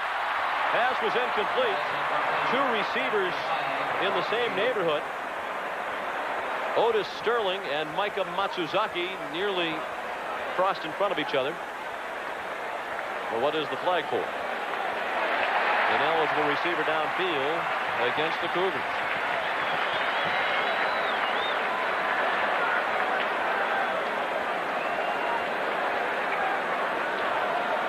giving him their options over there. It's very important that Brigham Young score, number one. A touchdown would be really big for them. We have an ineligible receiver downfield, 5-yard penalty, still second down. Are you surprised they didn't decline that? Because all this does is give that passing attack a little bit more room to operate. An excellent point. You've only got so much field to cover when it's at the 5-yard line. Now you give Detmer 20 yards in essence to deal with. And give him an extra chance. Yeah, that does surprise me.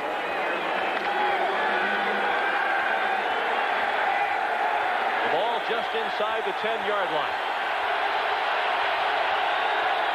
Second and goal. Lewis on the blitz. And Detmer thrown down back at the 28-yard line. Ramondo Stallings got him.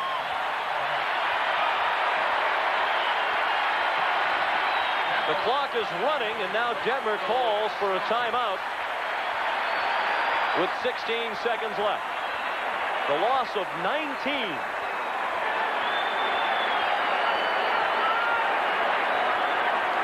State has continued to mix up the blitz. They'll come up, they'll show it, they'll pull out. That time you see the linebackers, everybody comes up the pipe. Number 9, Darrell Lewis, plenty of pressure. Ramondo comes in. Stallings, number 90. 36 sacks that San Diego State has this year. They only had 20 in the entire 11-game schedule last year. Well, they were, by their coaching staff's own admission, a miserable defensive football team last year. And Al Luganville says, we are light years ahead of where we were a year ago on defense. And Ramondo Stallings is a player with a lot of natural physical ability. They're looking for him to be a bit more consistent. 4 of their 11 starters were at one time walk-ons. A lot of freshmen, sophomores playing. And Barry Lamb admits it. The defensive coordinator says, hey, yeah, I agree with Al Luganville about last year, but we're still a long ways from being a good defense. At times, we approach that.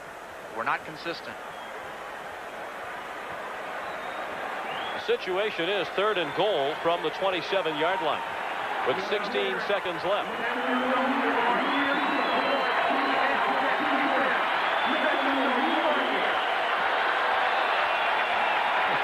Well, the last 2 trips to this stadium for Ty Detmer have been painful. 2 separated shoulders in the Holiday Bowl last December. And that cut above his eye that he received very early on tonight.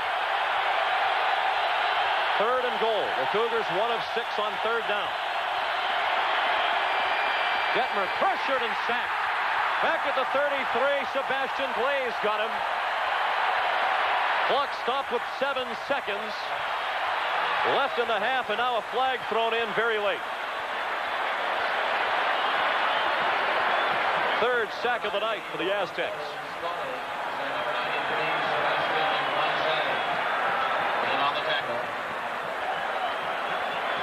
The second man that punches usually gets hit with a flag. Whoa. It would have been about a 50-yard field goal try for Earl Kaufman without the penalty. Now they're out of field goal range.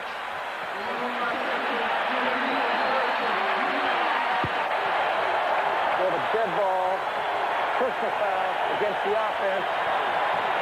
4th down. At one time, it was 1st and goal from the 4. It's now 4th and goal from the 47. This is purely a coverage sack. Watch number 72, who'll come out of the pile. You'll see him right here in 92, Eric Duncan, the nose tackle. That little pushing going on, and the last little shove that he did, it took him a while to get the hanky out.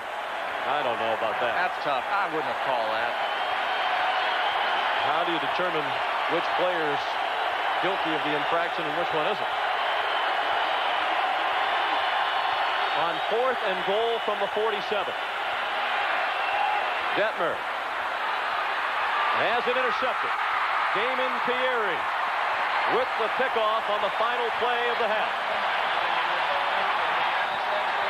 And Eric Drage is all over one of the officials, and he needs to be separated by Peter Tuipulotu. There's Drage ripped away by his teammate. Fortunately so for BYU. What an opening half. Coming back to Jack Murphy Stadium in San Diego in this game to determine the WAC championship and the bid to the Holiday Bowl. San Diego State leads by 18 after a wild first half. BYU scored first, a very impressive opening drive, culminated in a touchdown pass Detmer to Willis, but the answer came quickly by the Aztecs. The speed of the wide receivers at San Diego State has just totally dominated the secondary of BYU. No surprise there. What's surprising is the poise and the patience that Lowry has shown in being able to get the ball to his wide receivers. That was 75 yards on the first play from scrimmage for San Diego State. Lowry to Darnay Scott. We also saw the brilliance of the rushing of Marshall Falk. Tremendous talent, 386 yards rushing in one game. And by making moves like that, you can understand how he accomplished that. And it also shows the brilliance that he is as a ball carrier. Great speed and ability. He had 12 carries for 60 yards. But the big numbers, the passing numbers of Detmer, 334 yards, and Lowry, 341 for a combined 675 passing yards in the first half. And the total yardage combined, 819. And you've got Ty Detmer that's nursed the beat-up eyebrow. A lot of activity. This thing's a long ways from being over with.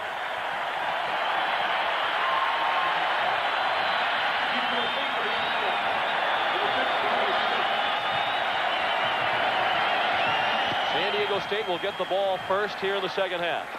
Kaufman's kickoff down to Darnay Scott at the 12. Right up the middle, and down he goes at the 31. A very late flag thrown in by the official along the near sideline. The officials are going to have to be really conscious of the extracurricular activity out there, post-play activity. Keep this thing under control because you had some hot tempers flaring around.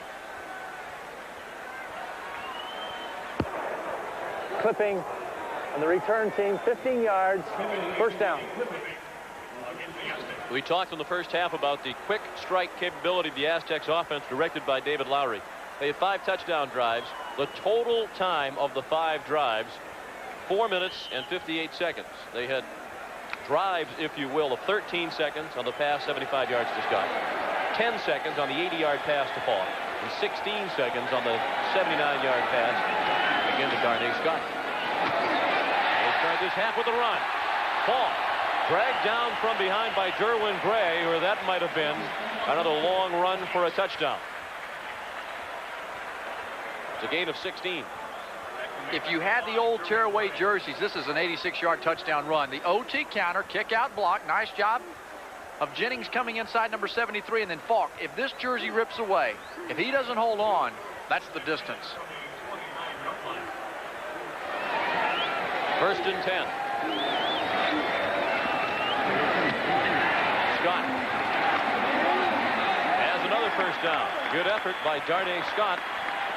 Push himself out across the 40-yard line where he's tackled by Scott Giles. San Diego State, it's like a good heavyweight boxer or any kind of boxer right now. They get out there with those wide receivers, and you'll see them fake it going deep and then hook up right there. They're going to eventually draw the defensive backs up tight, and you're going to see another 60 or 70-yard touchdown bomb. Cougars coming on a blitz. Falk out to the 45-yard line. Josh Arnold tripped him up. Brought down by number 20, Josh Arnold. In the first half, you saw Nani Valdez, number 3 for BYU, leave with an ice bag on his left shoulder, and we are told he has a broken collarbone. Gain of 5 yards on the play. Second down for the Aztecs.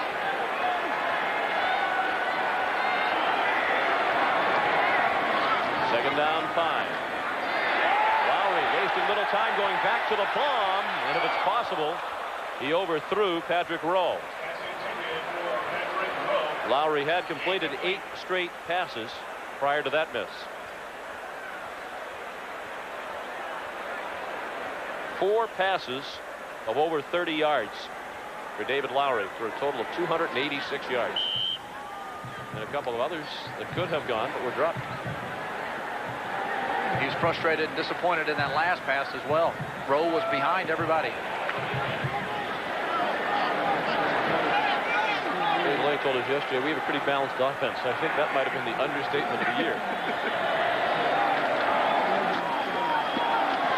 Ball. First down into BYU territory. Again, it was Derwin Gray, the safety, who was called upon to make the tackle. First down, San Diego State. Joe Gibbs of the Washington Redskins was a former player and coach here. And Dave Lay, the offensive coordinator, played with him. They're friends. They went to Washington and asked them a lot about the OT counter. That's what this play was here. Everybody getting after it. The Redskins obviously are as good as anybody at running the OT counter. The guard and the tackle pulling around. It's tough to name teams in football now that don't run it. They're sticking with Falk, and he's down to the 42-yard line and pick up a 3. We've played 2 minutes in the third quarter. San Diego State leads 35-17. The Aztecs with a win would go to the Holiday Bowl for the second time. Number 45, Rocky Eagle. That's Tom Ladd, who appeared to hurt his leg. He's ready to go in the second half. Take him for 3 yards. 295-pound average across the line. Huge. Lowry again deep for Scott. He has it. First down, Aztecs at the 16-yard line. A gain of 26. Check that. Merton Harris with his first catch of the game. 5 Harris, not 6 Scott. Harris the catch, the senior from Detroit. Top of your screen, he'll come across. You notice the free safety. He had gone to the left side to help out on number 1, Patrick Rowe. And that's the beauty of this offense. David Lowry reading that free safety, going away from number 5, Merton Harris, and he throws the post pattern. First and 10 at the 16 of BYU. Wayne Pittman cut it to the inside, and he was tripped up by Greg Pitts, number 99, the redshirt freshman from Provo, Utah.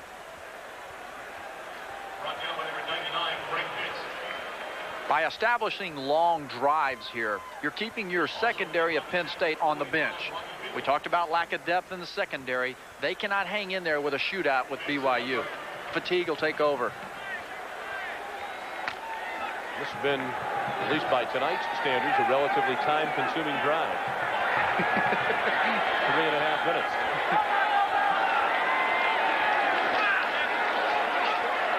Lowry to the end zone, touchdown. Marshall Falk. His 4th touchdown of the night.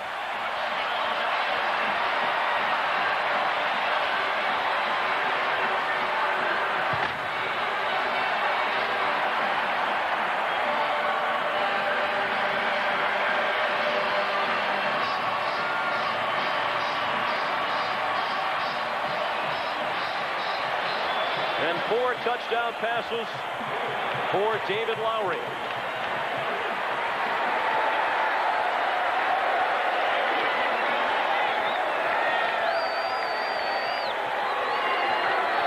Andy Trackett makes it 42-17. Falk tonight has rushed for 93 yards and 2 touchdowns. And he has 113 yards receiving and 2 touchdowns. The largest crowd ever to watch a San Diego State home football game. Close to 60,000 here at Jack Murphy Stadium. And they've enjoyed every second of this one. 42-17 Aztecs. Trackett to kick off. Mortensen and Clark waiting for the kickoff.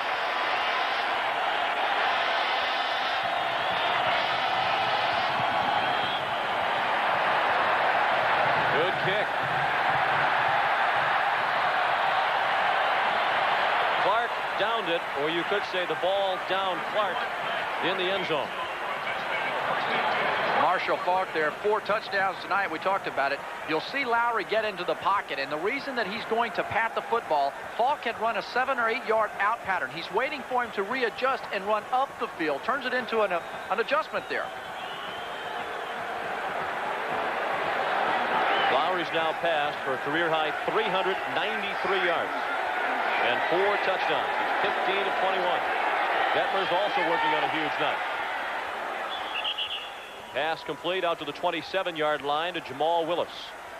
A lot of work now for the Cougars to do, as this touchdown drive, most impressive, has made it a 25-point lead for San Diego State. And it was a combination run and pass. We mentioned Lavelle Edwards likes coming here to San Diego, but not on the last 2 trips. 65 points allowed in the Holiday Bowl last year against Texas A&M, and they've given up 42 points here tonight, only in the opening minutes of the 3rd quarter. Good catch for a first down. The tight end Byron Rex took it in at the 32-yard line. Chris Johnson made the tackle. When you're down 25 points, only in the 3rd quarter, 10.5 minutes to play, one thing you can do in helping yourself is getting in and out of the huddle. You can still throw the 6- and 8-yard patterns, but you need to make sure that you just do it a little more diligently getting out of the huddle.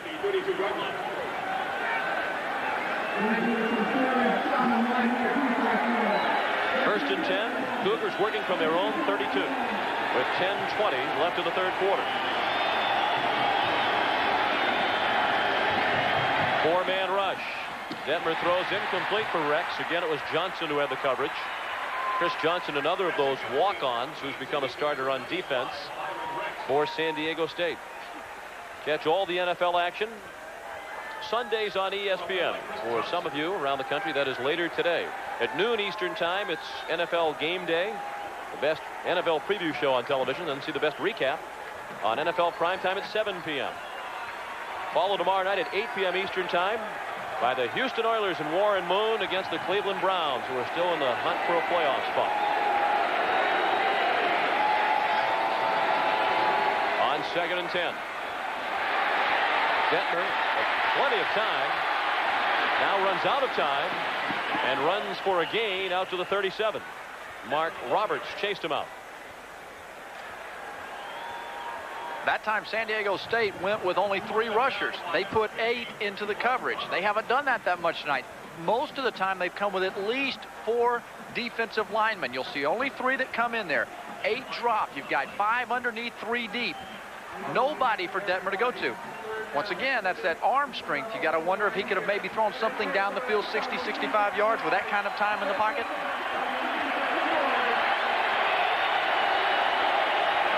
Third and 6. 5-man rush and they get him. Sebastian Glaze dumps Detmer back at the 27-yard line. 4th sack of the night for the Aztecs.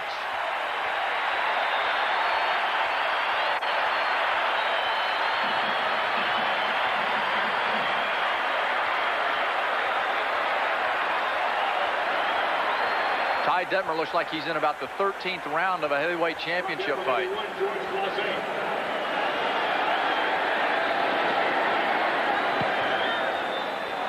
Kaufman with a shank that takes a very good roll. Down to the 35-yard line. A 37-yard punt, and Kaufman, who had arthroscopic knee surgery earlier in the year, was limping after that punt. 42-17 Aztecs. They'll have the ball when we come on. The BYU bench still a little bit sore. He's been grabbing at that right knee.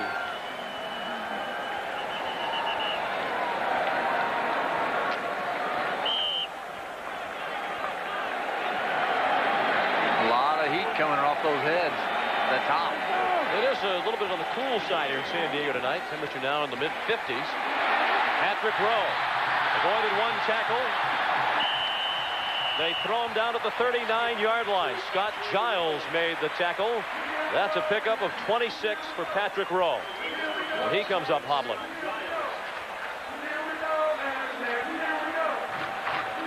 May have gotten his leg tangled up when he was getting tackled. You'll see Rowe, there's a lot of cushion by the defensive back. He goes up, drives up, comes right, looks at the ball, comes in, and then the rest of the team of BYU is so spread out on the field, so worried about getting deep. Right there's when his leg went back underneath him. 4 catches tonight, 92 yards for Rowe. The latest in a long line of outstanding receivers here at San Diego State. Hayden Moses, Isaac Curtis and Webster Slaughter. Lowry thrown down. The crowd wanted a late hit. Giles threw Lowry down. A little bit late to the party was Rocky Beagle, but he got away with it. And it's a sack back to the 50-yard line. And that's one of the things that Brigham Young needs to do. They came with a blitz that time. The outside linebackers, 47 Scott Giles. He gets pressure there. 97 Randy Brock. 45 Rocky Beagle. Blow to the head. You should have the flag on the field. Late and a blow to the head. Giles credited with the sack. We're still looking at Patrick Rose, left leg.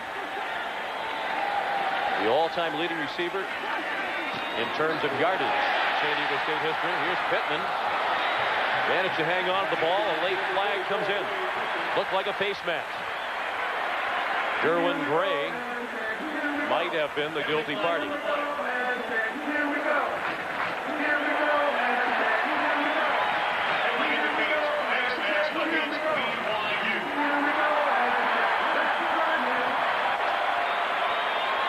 Lavelle Edwards saying, hey, I've seen all the great freshman running backs I want to see tonight. Wayne Pittman hits him with a draw up the middle. So face mask, 5 yards against the defense. Still second down.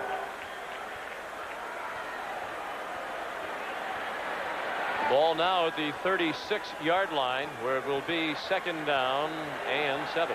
Derwin Gray, number 5, says he did not grab the face. You couldn't see a face mask there in that shot. Well, you couldn't see the face. His face, yeah. Or at least the face mask. Which would be the key to determining if it was a face mask penalty. Pass is complete.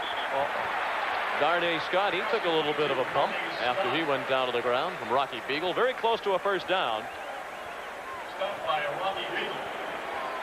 Ordinarily, if you lose your All-American candidate wide receiver Patrick Rowe, you're a little worried. Right now, they've got number 5, Merton Harris, that can come in and play and does a great job. And they've got Darnay Scott, who's having a career-high night.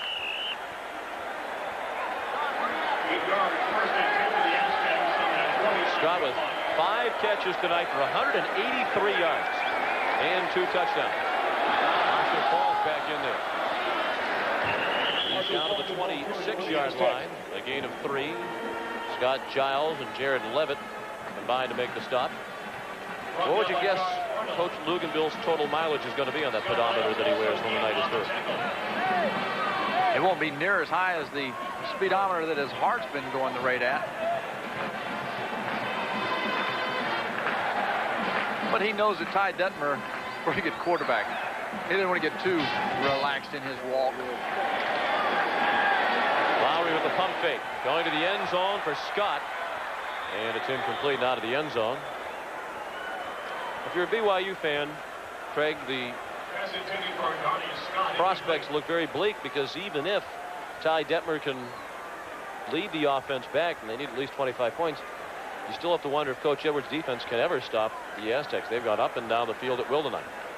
But one thing that you can have some at least excitement about, if you're on BYU side, if Patrick Rowe is out of the game, now you can go over and look at double teaming Darnay Scott.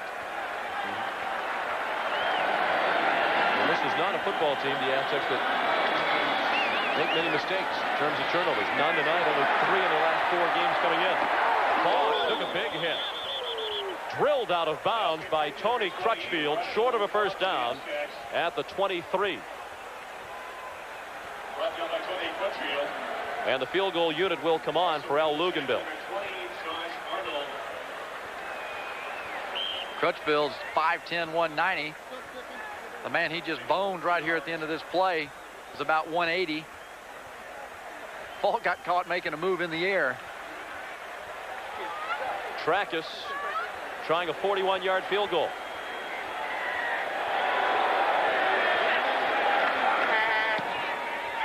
It's long enough and good.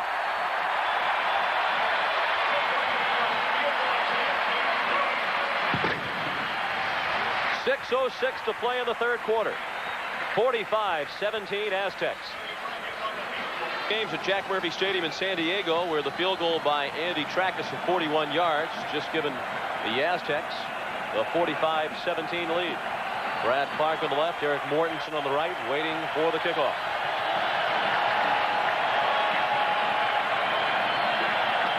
practices already San Diego State's all-time leading scorer, and he's a junior.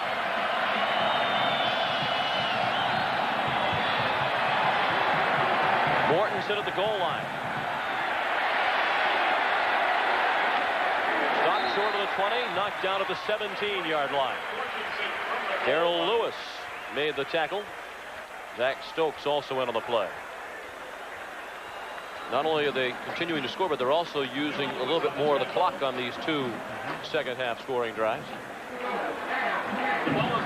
With Patrick Rowe being out of the game, I would expect to see State come out in two tight offense and just run the football.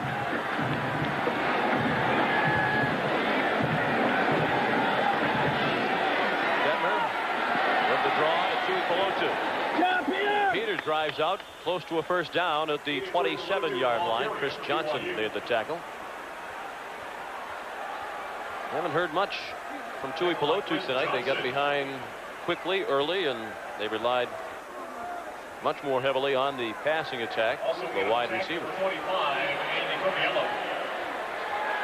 45 yards rushing tonight for Tuipulotu on 9 carries. Second and 1 from the 26-yard line. He came up just short of a first down, second and less than a yard.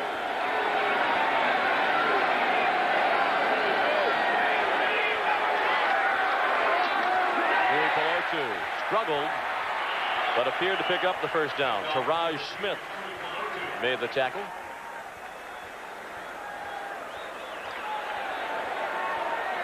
Second down and 1 is really one of two things you can do. You can go for the first down, or you can a throwaway, play action pass, and hope to catch one of your wide receivers coming clean over the middle. First and 10 from the 28-yard line. 5:22 on the clock, running in the third quarter.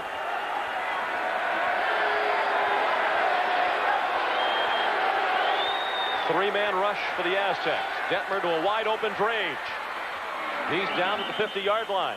First down, BYU. A gain of 23 to Drage. Damon Pieri made the tackle.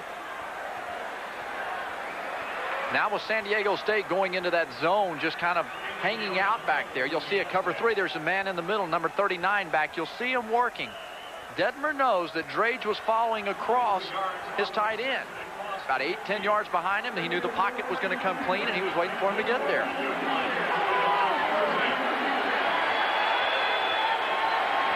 Play action fake. Detmer has a wide open Willis.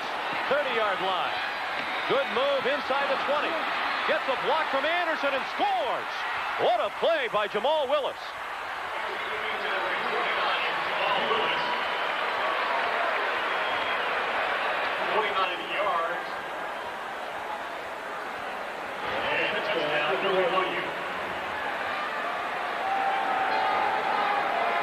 Second touchdown reception of the night for Jamal Willis, the true freshman from Las Vegas. That play covered 49 yards. The first touchdown pass from Detmer, 31, for the game's first points.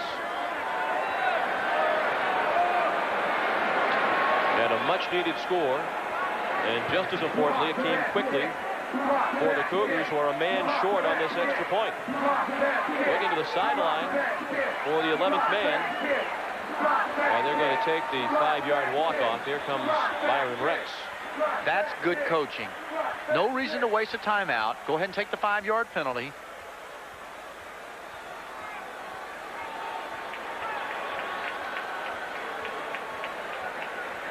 And Keith Lieber has come on to kick, so apparently Kaufman did re-injure that right knee during his last punt.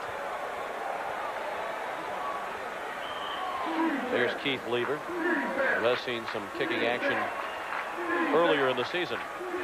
Kaufman ice on the right knee.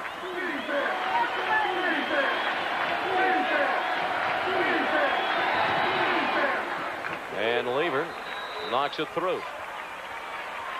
45-24 is the score now in favor of San Diego State with 4:41 left in the third quarter. Detmer tonight, including the NCAA record for pass attempts in a career. He's thrown 38 times tonight, Now 1,485 career pass attempts, breaking the old record by Todd Santos.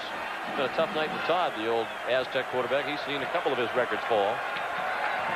Detmer's now thrown one more pass in his career than Santos did during him. Darnay Scott out to the 26-yard line. Detmer tonight 20 of 38 for 418 yards and 3 touchdowns. He's also been intercepted twice. And a little bit later on, we'll be naming the Visa players of the game, and that's going to be a difficult call tonight. I guess the question you'd have to ask yourself, do you think that BYU has the potential to score 3 more touchdowns with a quarter and a half? I think they do. I just don't know if the BYU defense can stop the Aztecs to allow that to be the only point BYU would need to score.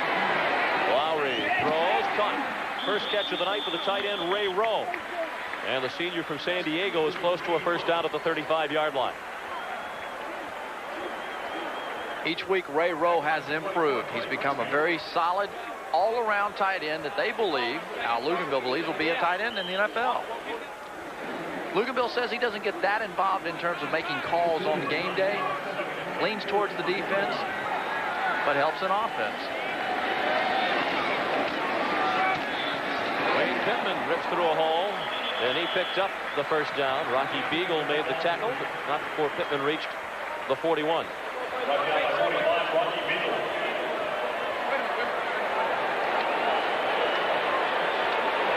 We mentioned the last 2 trips to San Diego's Jack Murphy Stadium have not been very happy for the Cougars defense. You could add the previous 2 to that as well. 211 points in the last 4+ games here at Jack Murphy Stadium. Good throw. Merton Harris spins away from Mitchell. One man to beat, it's Crutchfield. Crutchfield made the tackle at the 15-yard line.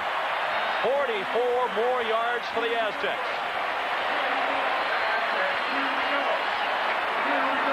There is a flag, however, and it's for a holding call against San Diego State.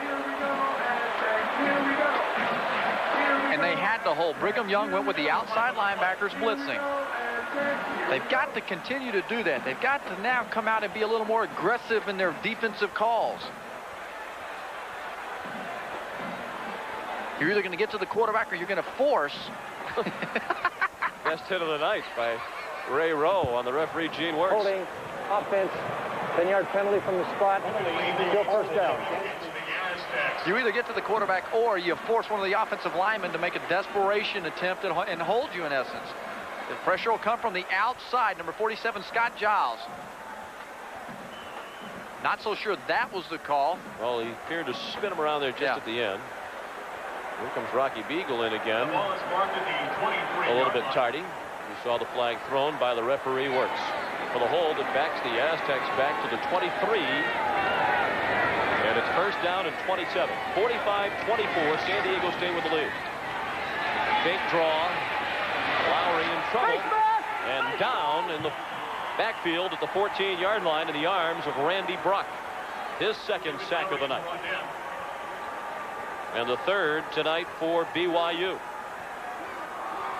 Randy Bruck in the tackle.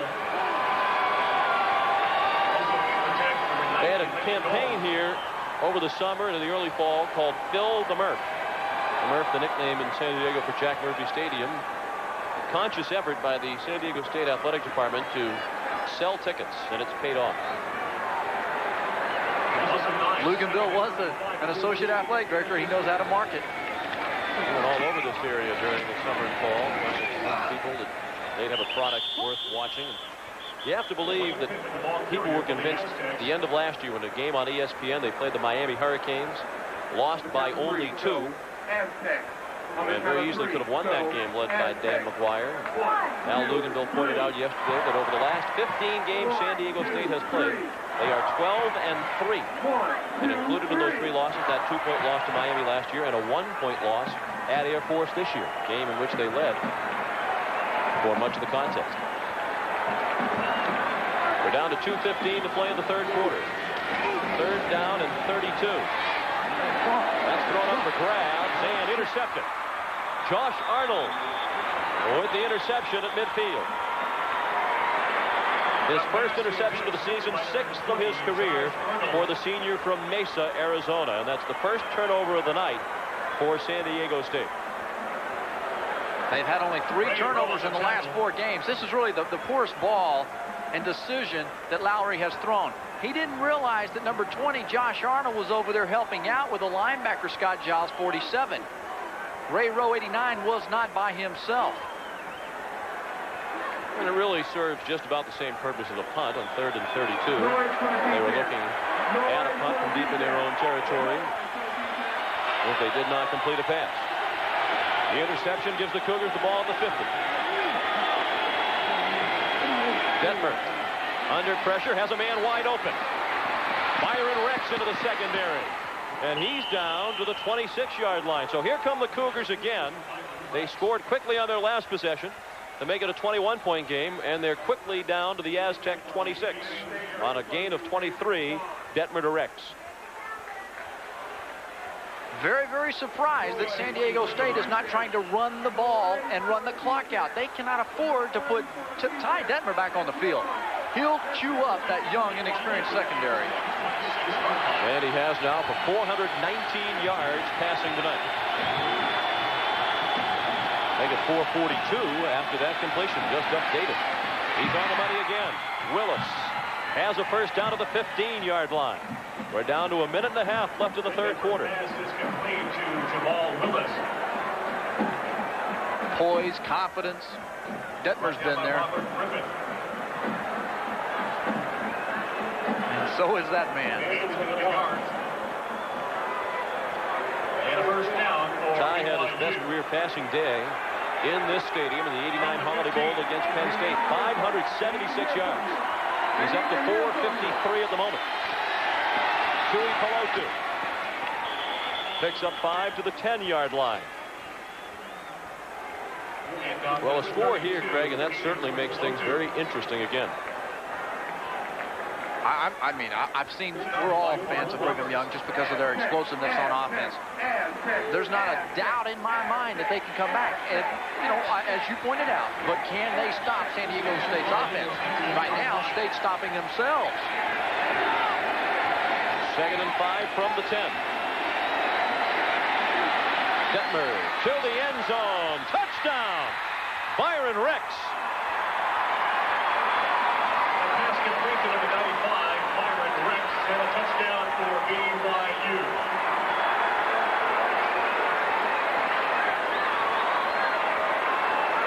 Fourth touchdown pass of the night for Detmer.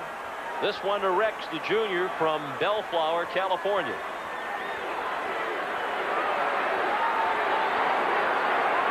Four catches tonight for Rex. And the touchdown is his 2nd of the season. Keith Lever trying to make it a 14-point game. And he does. With all kinds of time remaining in San Diego. 37 seconds left in the 3rd quarter. BYU spread out everybody. They spread out number 95, Byron Rex. You'll see him push up the field and then go back towards the corner. Chris Johnson, 15, had no chance because of the absolutely perfect throw by Ty Detmer.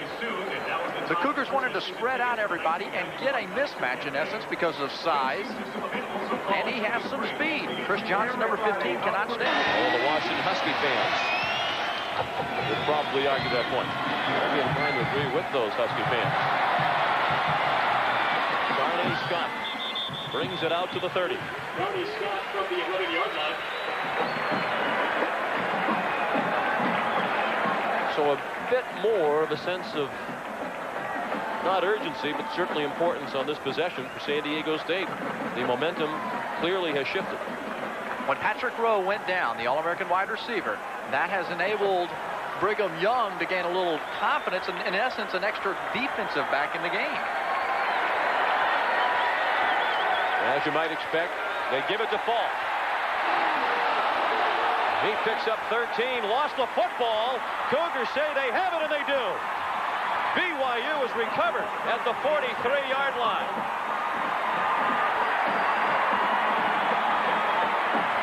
Doug Stone The freshman recover the fumble by Falk.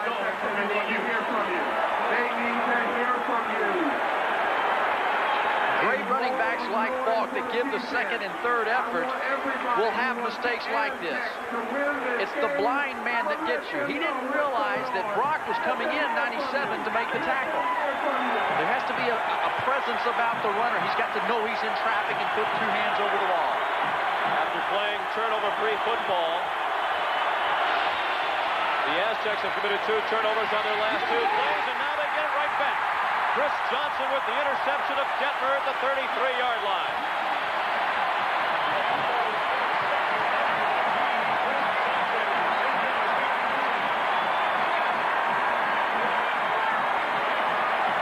Third interception thrown by Detmer.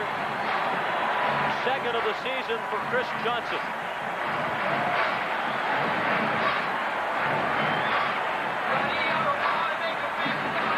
You'll see he tries to come back and throw it over to number 29, Jamal Willis.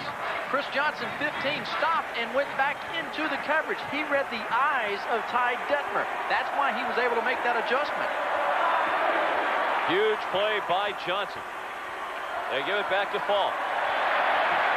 Overshadowed a bit by the fumble by Falk a moment ago was that gain of 13 yards gave him the single-season rushing record in San Diego State history. He just passed David Turner, who rushed for 1,252 yards in 1977. Falk has now rushed for 1,264 in 1991. Back with the fourth quarter.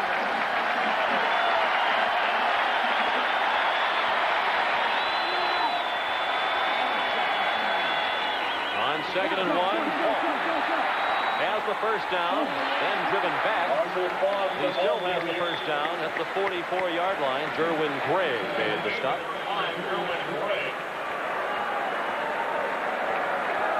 Falk slow getting up. His ribs were cracked, punctured lung. You'll see now that he's going to use 2 hands covering up the football. He's smart. He knows. Hey, hang on to that thing. Bouncing around. Helmets catching you. People falling on your ribs. BYU defense without linebacker Jared Levitt at the moment. He's on the bench receiving some medical attention.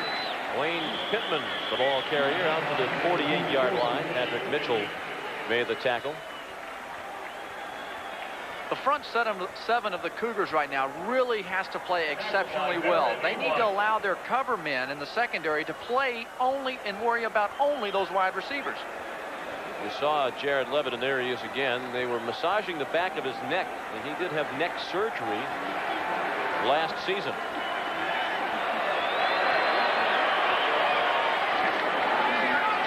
Lowry caught for another first down. Ray Rowe, the tight end, with his second catch of the night.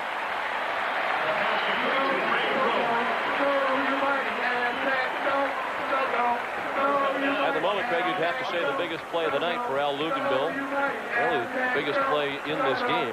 The interception by Chris Johnson. BYU had the momentum. They cut it to 14. They had the turnover, the chance to make it 7. And on the very first play, Detmer picked off by Chris Johnson.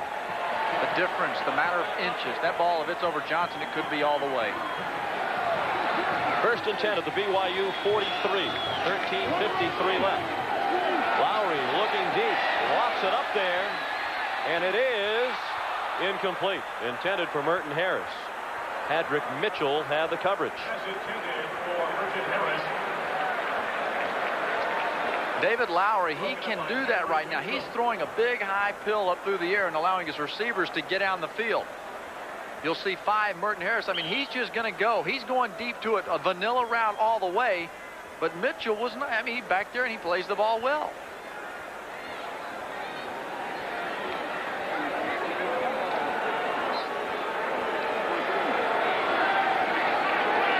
Lowry 20 of 29 for 450 yards.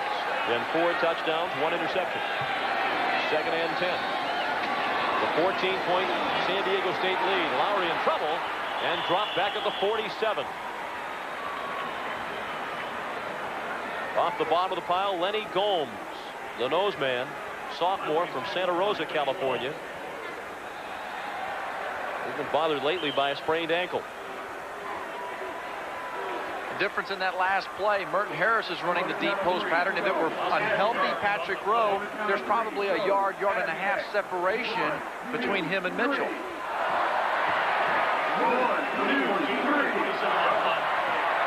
The Aztecs taking their time, getting these plays off. That one snap with 2 seconds left on the play clock. He's open. Incomplete. The ball was underthrown. Darnay Scott was well behind the coverage again, but the ball was underthrown, and you can't blame Lowry if his arm's a bit tired. He's been leaning back and humming them deep down the field since the game started. You'll see Darnay Scott as he goes up the field, just a little out-mood, and Mitchell bit on it, bit hard. Derwin Gray, number 5, the free safety, has got to play deep. Of course, you got the face mask there, and you've got the lack of concentration on making the reception.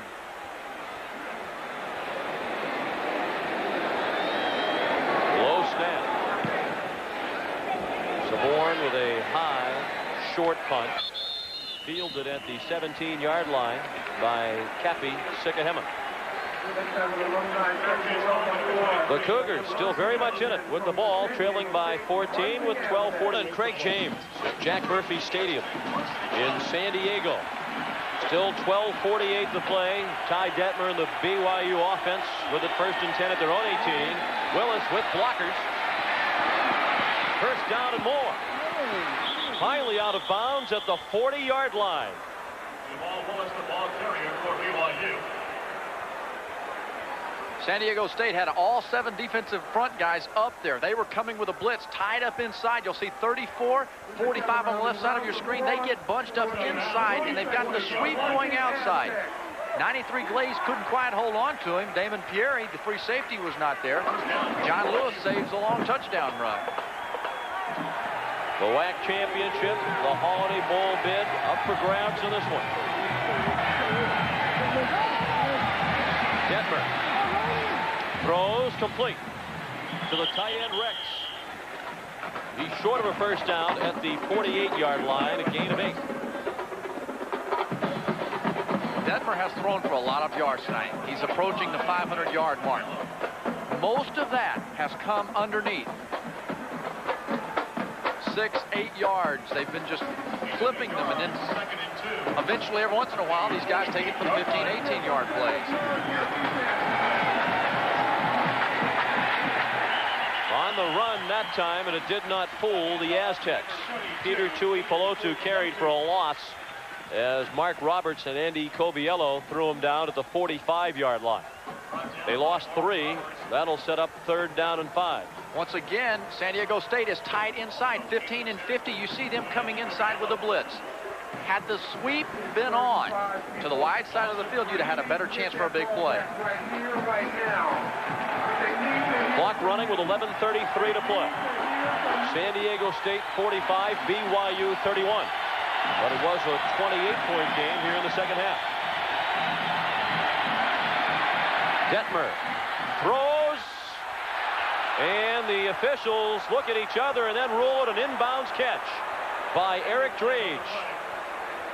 Flag thrown at the 50-yard line.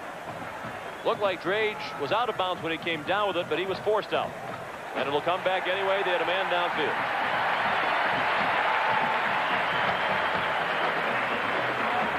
That's the second time that it has happened. Detmer's frustrated. Lavelle Edwards is frustrated. We have an ineligible downfield on the offense. 5-yard penalty. Still 3rd down. What happens is, when you run that bootleg out there with your guard pulling for you in front of you, you've got to make sure that they remain conscious of where the line of scrimmage is. You'll see the guard, you'll see the tackle, everybody gets down there. The play takes a little bit longer. Of course, those 2 men were okay. It must have happened backside. Oh, at left foot. Tough to tell which one came down first. Yep. 3rd and 10. Another big play.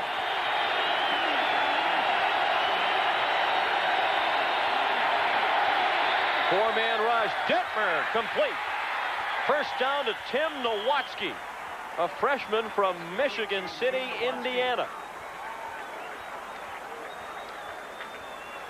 Nowatzki is the man that had to step up and take place of the injured Nadi Valdez that came out with a broken collarbone. He drives up the field and comes back across flat. Had he continued to drift down into the secondary, number 9, Darrell Lewis, will have hit him in the chops when he caught the football, and he would not have made the reception. That's the second catch of Nowatzki's career. Willis again behind some blockers. Flag thrown in the middle of the offensive line. The play stands. It's a gain to the 35-yard line and a pickup of 8.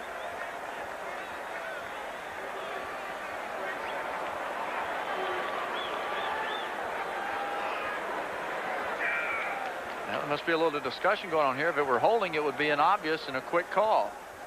The umpire, Dave Orvis, threw the flag.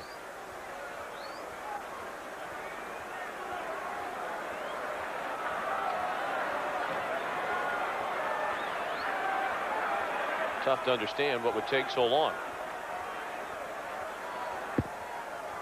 We have a face mask against the defense on the line of scrimmage. Personal foul, 15 yards. So the debate was probably, where will we mark the ball? Is it from the spot of the foul? Where did the foul occur? That's what they're going to do, apparently, as they threw the football back to the 41-yard line. And the official stepped it off from there. But he stepped it off 20 yards from there, so apparently it was from the end of the run. The ball is at the 20.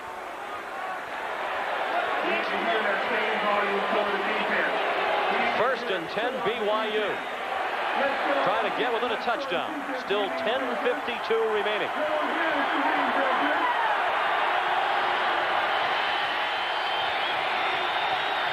Two tight ends into the game.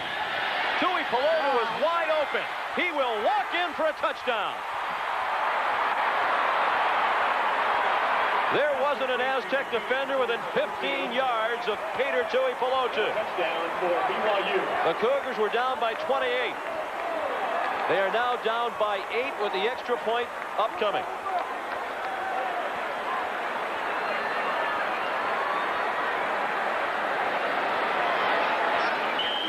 The two tight end formation threw a new wrinkle at him. San Diego State was not expecting that.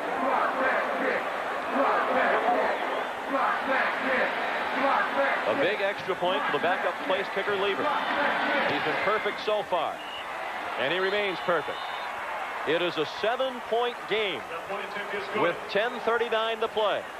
Now San Diego State 45 and Brigham Young University 38. Kickoff. Darnay Scott takes it into the 3. And he brought it out to the 23. Ty Detmer's now gone over 500 yards passing tonight with 507 yards and 5 touchdowns. He's 27 of 46. He's also been intercepted 3 times. And that scoring drive kept on the touchdown pass to Peter Tui Pelotu. Time and that it took 2:09. How quickly the momentum has turned in favor of BYU. Detmer's had 2 other 500-yard games in his career, including the Holiday Bowl, as you mentioned earlier, 576 yards, 89 against Penn State. A quick out to Scott. He has the first down, and a flag comes in at the spot of the tackle. Scott down at the 34-yard line, and perhaps a face mask as well.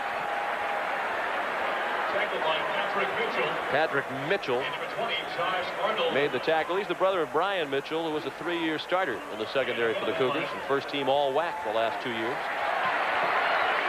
It is a face mask. And will add 5 yards at the end of the play. Mitchell, you see his right hand. It's almost like it's in his ear. I don't think that was a face mask. That was an ear mask. Bad news for the Aztecs, as Patrick Rowe has a sprained left ankle and he will not return tonight. So a little less stress on the beleaguered BYU secondary. Quick toss in this direction. Caught by Keith Williams. He has another first down into BYU territory at the 49, where Josh Arnold made the tackle. Lowry has really impressed me with the way he throws the ball. He's confident. He steps back in the pocket, a strong arm. And just like on that last pass, had he thrown that inside, the inside cover man would have intercepted it or had a chance at it. He throws it outside to where nobody can get it except for his wide receiver. It is a very young San Diego State offense facing a critical test here. Wayne Pittman thrown down by Scott Giles for a loss of 1 back to the 50-yard line. For those of you tuning in expecting to see the IOGP Powerboat Series from St. Louis, that program will not be seen tonight due to the length of tonight's game. But if that's what you were hoping to see, you have stumbled upon an outstanding football game with the WAC title and Holiday Bowl berth at stake. Sports Center will follow this game immediately. We have 9:37 to play. Sean McDonough and Craig James, delighted to have you with us at Jack Murphy Stadium, where the largest crowd ever to watch an Aztec home game is on hand. 56,747. It is a sellout. The play clock had ticked down to 2, so David Lowry uses a timeout. Says a lot for 3 more. 21 points in a row for BYU. On second down, the pass complete. And Harris didn't get much. He was backtracking. They'll give him forward progress to the 47 of BYU. But that will still set up 3rd down and 8. A gain of only 3 on the pass to Merton Harris. Different coverage. They're able now to go to the wide side of the field and allow the free safety, 20 Josh Arnold, to try to go over and help on the deep balls. Patrick Rowe is not in there. Big difference in the kind of game plan and deep threat ability or capabilities that San Diego State had at one time. Well, they have not scored since Patrick Rowe went out of the game. 8:40 to play. Lowry lofts it up. Caught. Touchdown. Keith Williams.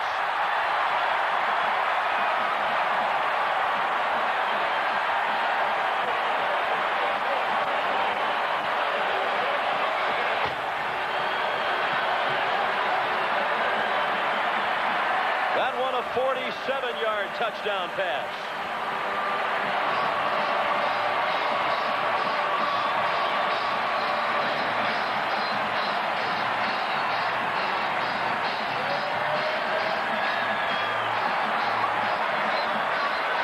They're going to run out of gunpowder in that cannon at this stadium. First touchdown reception of Keith Williams season. Trackus drives it right through the middle. The kickoff taken by Brad Mark at the 21. He brought it out to the 27. A 14-point deficit facing BYU with 8:28 to play. Look to the left side of your screen up at the top there. Number 5, Derwin Gray, the free safety. He cannot go over and help Patrick Mitchell, number 30, on Keith Williams. He was committed back towards the middle of the field. Actually, he should have gone back a little bit deeper and been more over to that side so that he could have helped out. But he was worried about the backside play coming from number 6, Darnay Scott.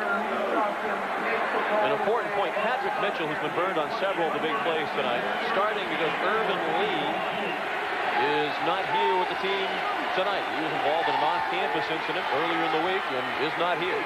Nowatzki with the catch. He fights for the extra yardage out to the 49-yard line. Pass complete to Tim Nowatzki. Ordinarily, Lee would have been out there, not Mitchell. Number 5, Derwin Gray, getting a little advice right there about what he should be doing, about how to go over and help out when you have 2 receivers over there.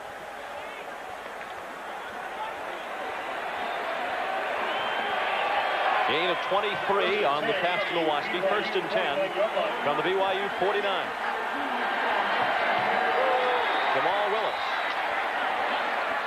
struggles to the 46 of San Diego State. 5-yard gain. Andy Coviello made the tackle.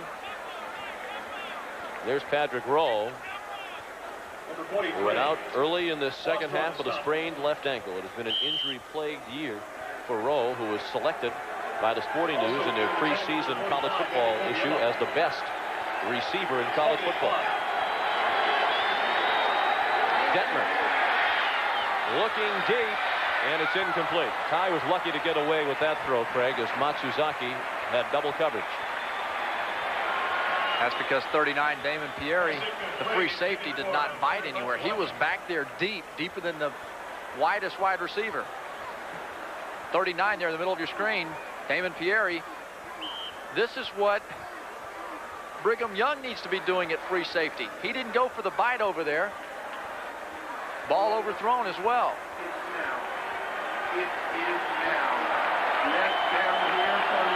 They say that Pieri is ready to be a dominant free safety next year. He has really started to come on during this second half of his junior year.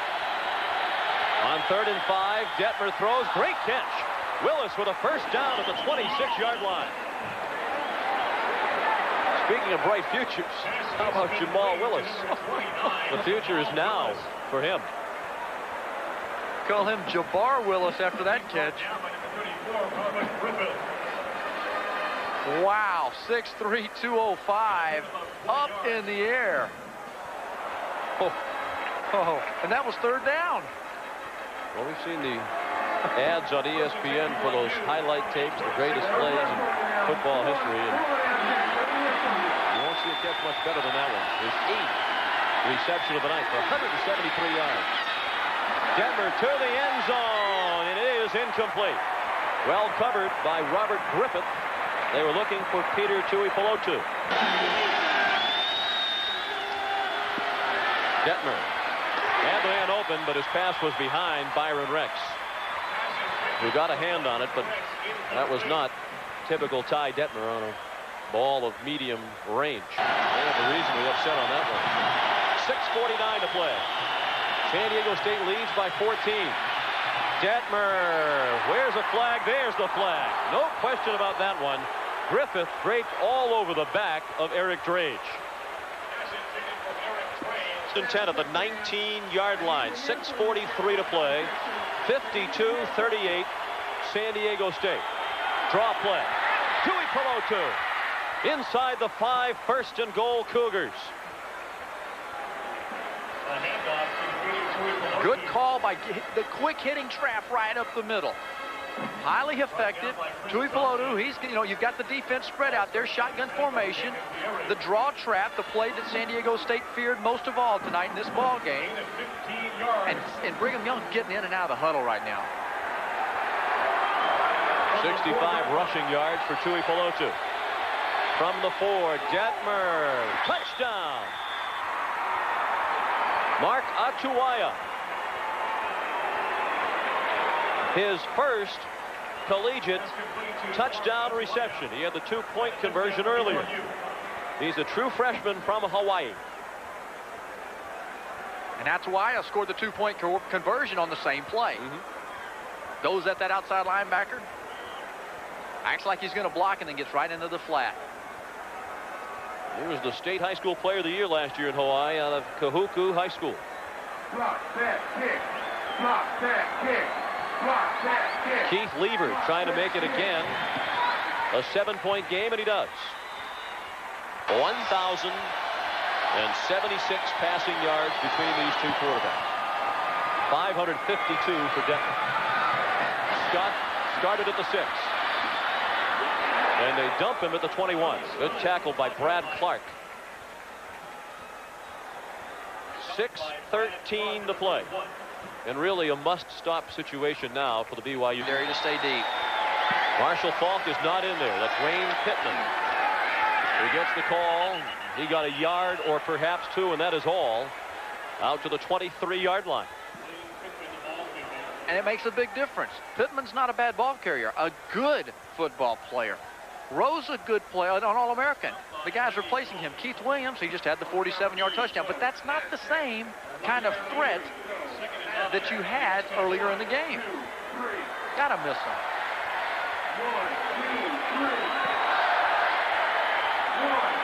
2nd down and 9. 5:37 to play.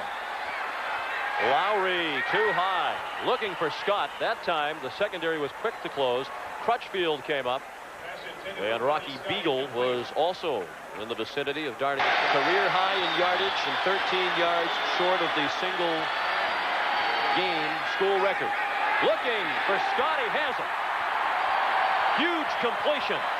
Lowry to Scott, and now David Lowry has set a single-game passing record for San Diego State. The previous mark, 536 yards by Todd Santos against Stanford in 1987.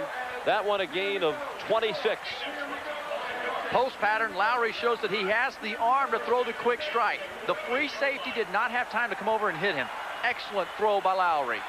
548 yards for David Lowry tonight. Pittman rips through a hole. Close to another first down in BYU territory at the 43-yard line as we tick down to 5 minutes remaining. Against the representative of the Big Ten. Pittman drives ahead for the first down. And obviously at this point a field goal would be large. They're at the 38-yard line. Longest field goal of Trackus's career, 50 yards. So they'd need about another 7 to get him in range for that. A couple of things here that you got to take advantage of. That 295-pound offensive line. And you've got to also remind number 44, Wayne Pittman, your ball carrier, to hold on to the football. We're now told that Falk will not be back. Out for the game with bruised ribs. 1st and 10 with 4:10 to play. Pittman drives to the 35.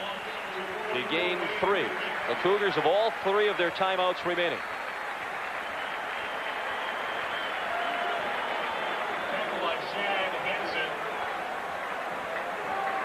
You can almost throw out tendencies there. Ordinarily, when you get to this field position, the defensive coordinator is thinking about, okay, what is this offense going to do? But right now, you got to almost figure they're going to come in and they're going to run the football and try to control the clock.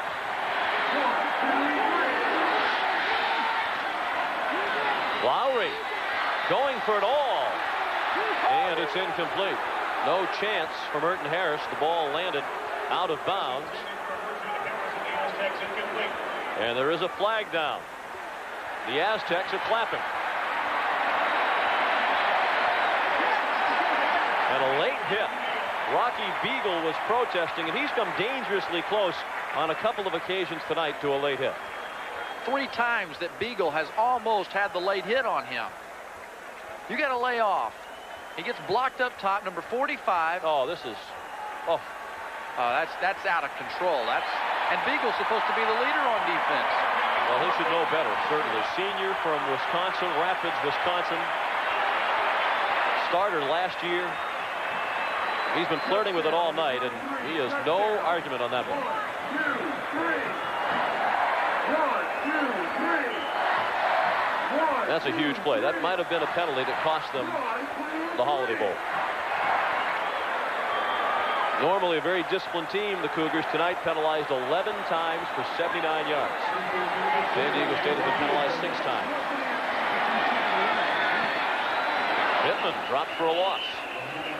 Again, the penalty gives them a new set of downs, and they can run the clock. It's down to 3:20. The ball spotted back at the 23-yard line. San Diego State's going to come back with 3 wide receivers. So they're not at all afraid to take it and put it in the end zone through the air. Because if you've thrown for 550 yards, why not? The score is 52-45 San Diego State. The Cougars blitz. The pass is too high. Intended for Harris. Closing fast was Derwin Gray. Shad Hansen made Lowry throw it quick. 3rd down and 13. They blitz again. Lowry. Miscommunication with the receiver. Harris cut to the sideline. And Lowry thought he was going to cut it to the end zone. So here comes Andy Trackus for the most important field goal of his San Diego State career.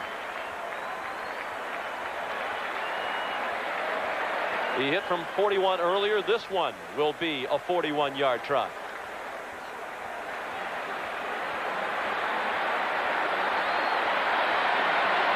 To make it a 10-point game with 2:50 to play. Larry Maxey the holder. Low kick, and it is no good. Off to the right. It is still a 7-point game with 2:46 remaining. 23.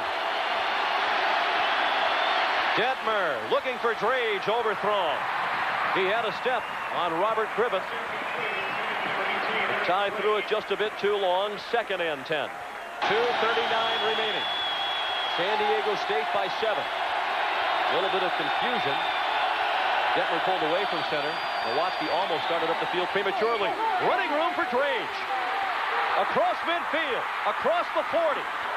And out of bounds at the 35-yard line of San Diego State. 42 yards on the play. Detmer will go over 600 yards passing. Best game of the year. First and 10. Draw play. Tuipulotu. First down. He did not get out of bounds. They'll stop the clock to move the chains as Tuipulotu picked up the first down at the 20. We were misinformed as to his total passing yardage for Detmer. That completion got him to 595 yards passing tonight. Well, we'll round it off. We'll give him 5. He still has a chance to get over 600, and the 595 is the best game of his career. With 576 in this stadium of the Holiday Bowl in '89 against Penn State. First and 10. Ball spotted at the 19. 2 minutes to play. Draw, Tuipulotu. Driving down to the 13-yard line. A gain of 6. Should they score, it raises the situation. Do you kick the extra point for the tie? Do you go for the win? When we asked LaVell Edwards that question earlier in the week, he said he would play for the tie because the tie would give them the conference championship and the Holiday Bowl berth. That might be a premature thought. They still need to get it in the end zone, looking at 2nd and 4 at the 13.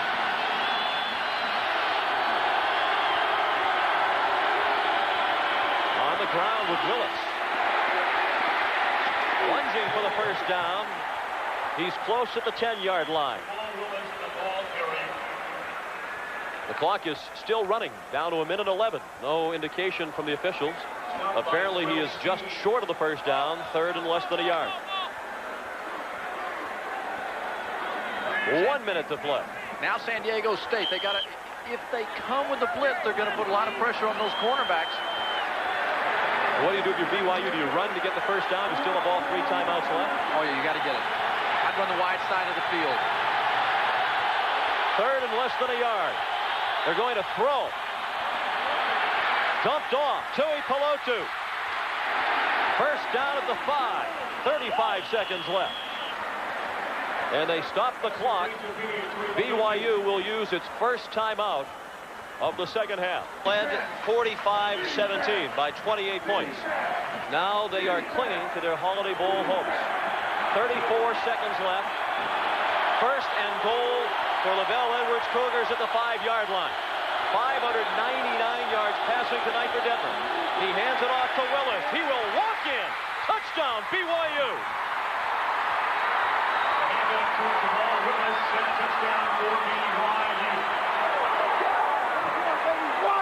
And Coach Edwards will play for the tie with 30 seconds to go. The sweep has been so effective for the Cougars tonight, and a good call. You've got timeouts left. Defense is relaxed back in the secondary. A huge extra point for the backup place kicker, Keith Lever. No problem. 52-52 with 30 seconds left. BYU came into this game undefeated in the WAC. San Diego State has a loss. Now this is the last WAC game of the season for San Diego State. BYU does have a league game left against Utah in Provo next week. But even if the Cougars lose that one, they would go to the Holiday Bowl. You'll see the sweep. The guards are pulling, getting around the corner. Everybody had committed to the inside. And absolutely nothing out on the perimeter to stop the sweep. You'll see 34. Griffith had come inside. Number 2, John Lewis, the cornerback, he was inside. Brigham Young coaches, it was a classic call by them. Tonight's Visa players of the game from Brigham Young, Ty Detmer. 31 of 54, a BYU record 599 yards and 6 touchdowns. And David Lowry is the player of the game for San Diego State, a career high and school record 548 yards on 25 of 38 and 5 touchdowns. As part of their continuing effort to further the development of amateur athletics, Visa is proud to donate $1,000 to each of these universities and $1,000 to the U.S. Olympic team on behalf of the 2 quarterbacks tonight. The Aztecs, with 30 seconds left, will start at the 20. Needing points to get to the Holiday Bowl for the second.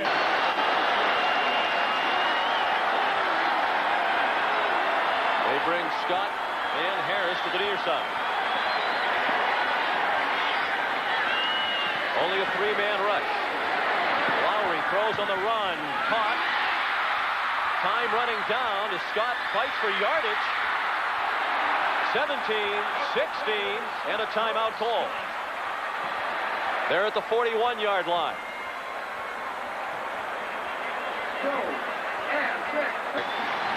He is indeed playing the best football of his career. 16 seconds to go. Here comes the blitz, and Giles gets him. And they stop the clock with 9 seconds to play. But that is the Aztecs' last timeout, and the 5th quarterback sack of the night for BYU. The loss all the way back to the 31. Lenny Gomes in on the play for the Cougars. We have a nickel view at all, okay? This is the classiest crowd that any cheerleader could ever hope. You'll see from the right side of your screen, there's only 3 rushing. And as he comes back, Beagle, number 45, comes in. He sets up to throw the ball deep. Very fortunate they even recover the football. You've got to have a lineman that'll pull back around and look to the outside. 44, Wayne Pittman. He should have stayed in the ball. He should have stayed in the backfield and blocked. The number 1 priority for those front 5 guys, and with the running back making it 6, is to make sure that 3 and 4 men do not get to your quarterback.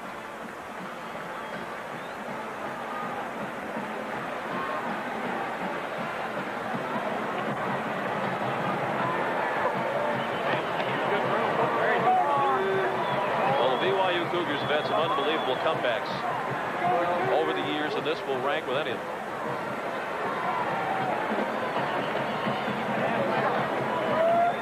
And barring a miracle on the last play, this will be a heartbreak. It will be a long time in going away for Al Luginbill. Aztecs back at their own 32 with 9 seconds to play, no timeouts. 52 all. Lowry, pressure, and dump. Tried to dump the ball off to Leo Meany, and he lost it, and the game will end in a tie. And that will send BYU back to the Holiday Bowl as the WAC champions. BYU 52.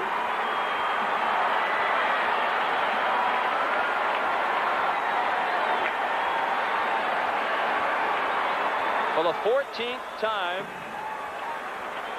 in 20 years as head coach, Lavelle Edwards has won the WAC. Craig, we only have 30 seconds to wrap it up, and obviously that gives us time to talk about 1/1000th of what happened here tonight. A tremendous effort by both ball clubs. Hats off to Luginbill and San Diego State. And a great comeback for Brigham Young. 1,462 yards in total offense between these two. The final score 52 all. Stay tuned for SportsCenter. For Craig James, Sean McDonough, good night from San Diego.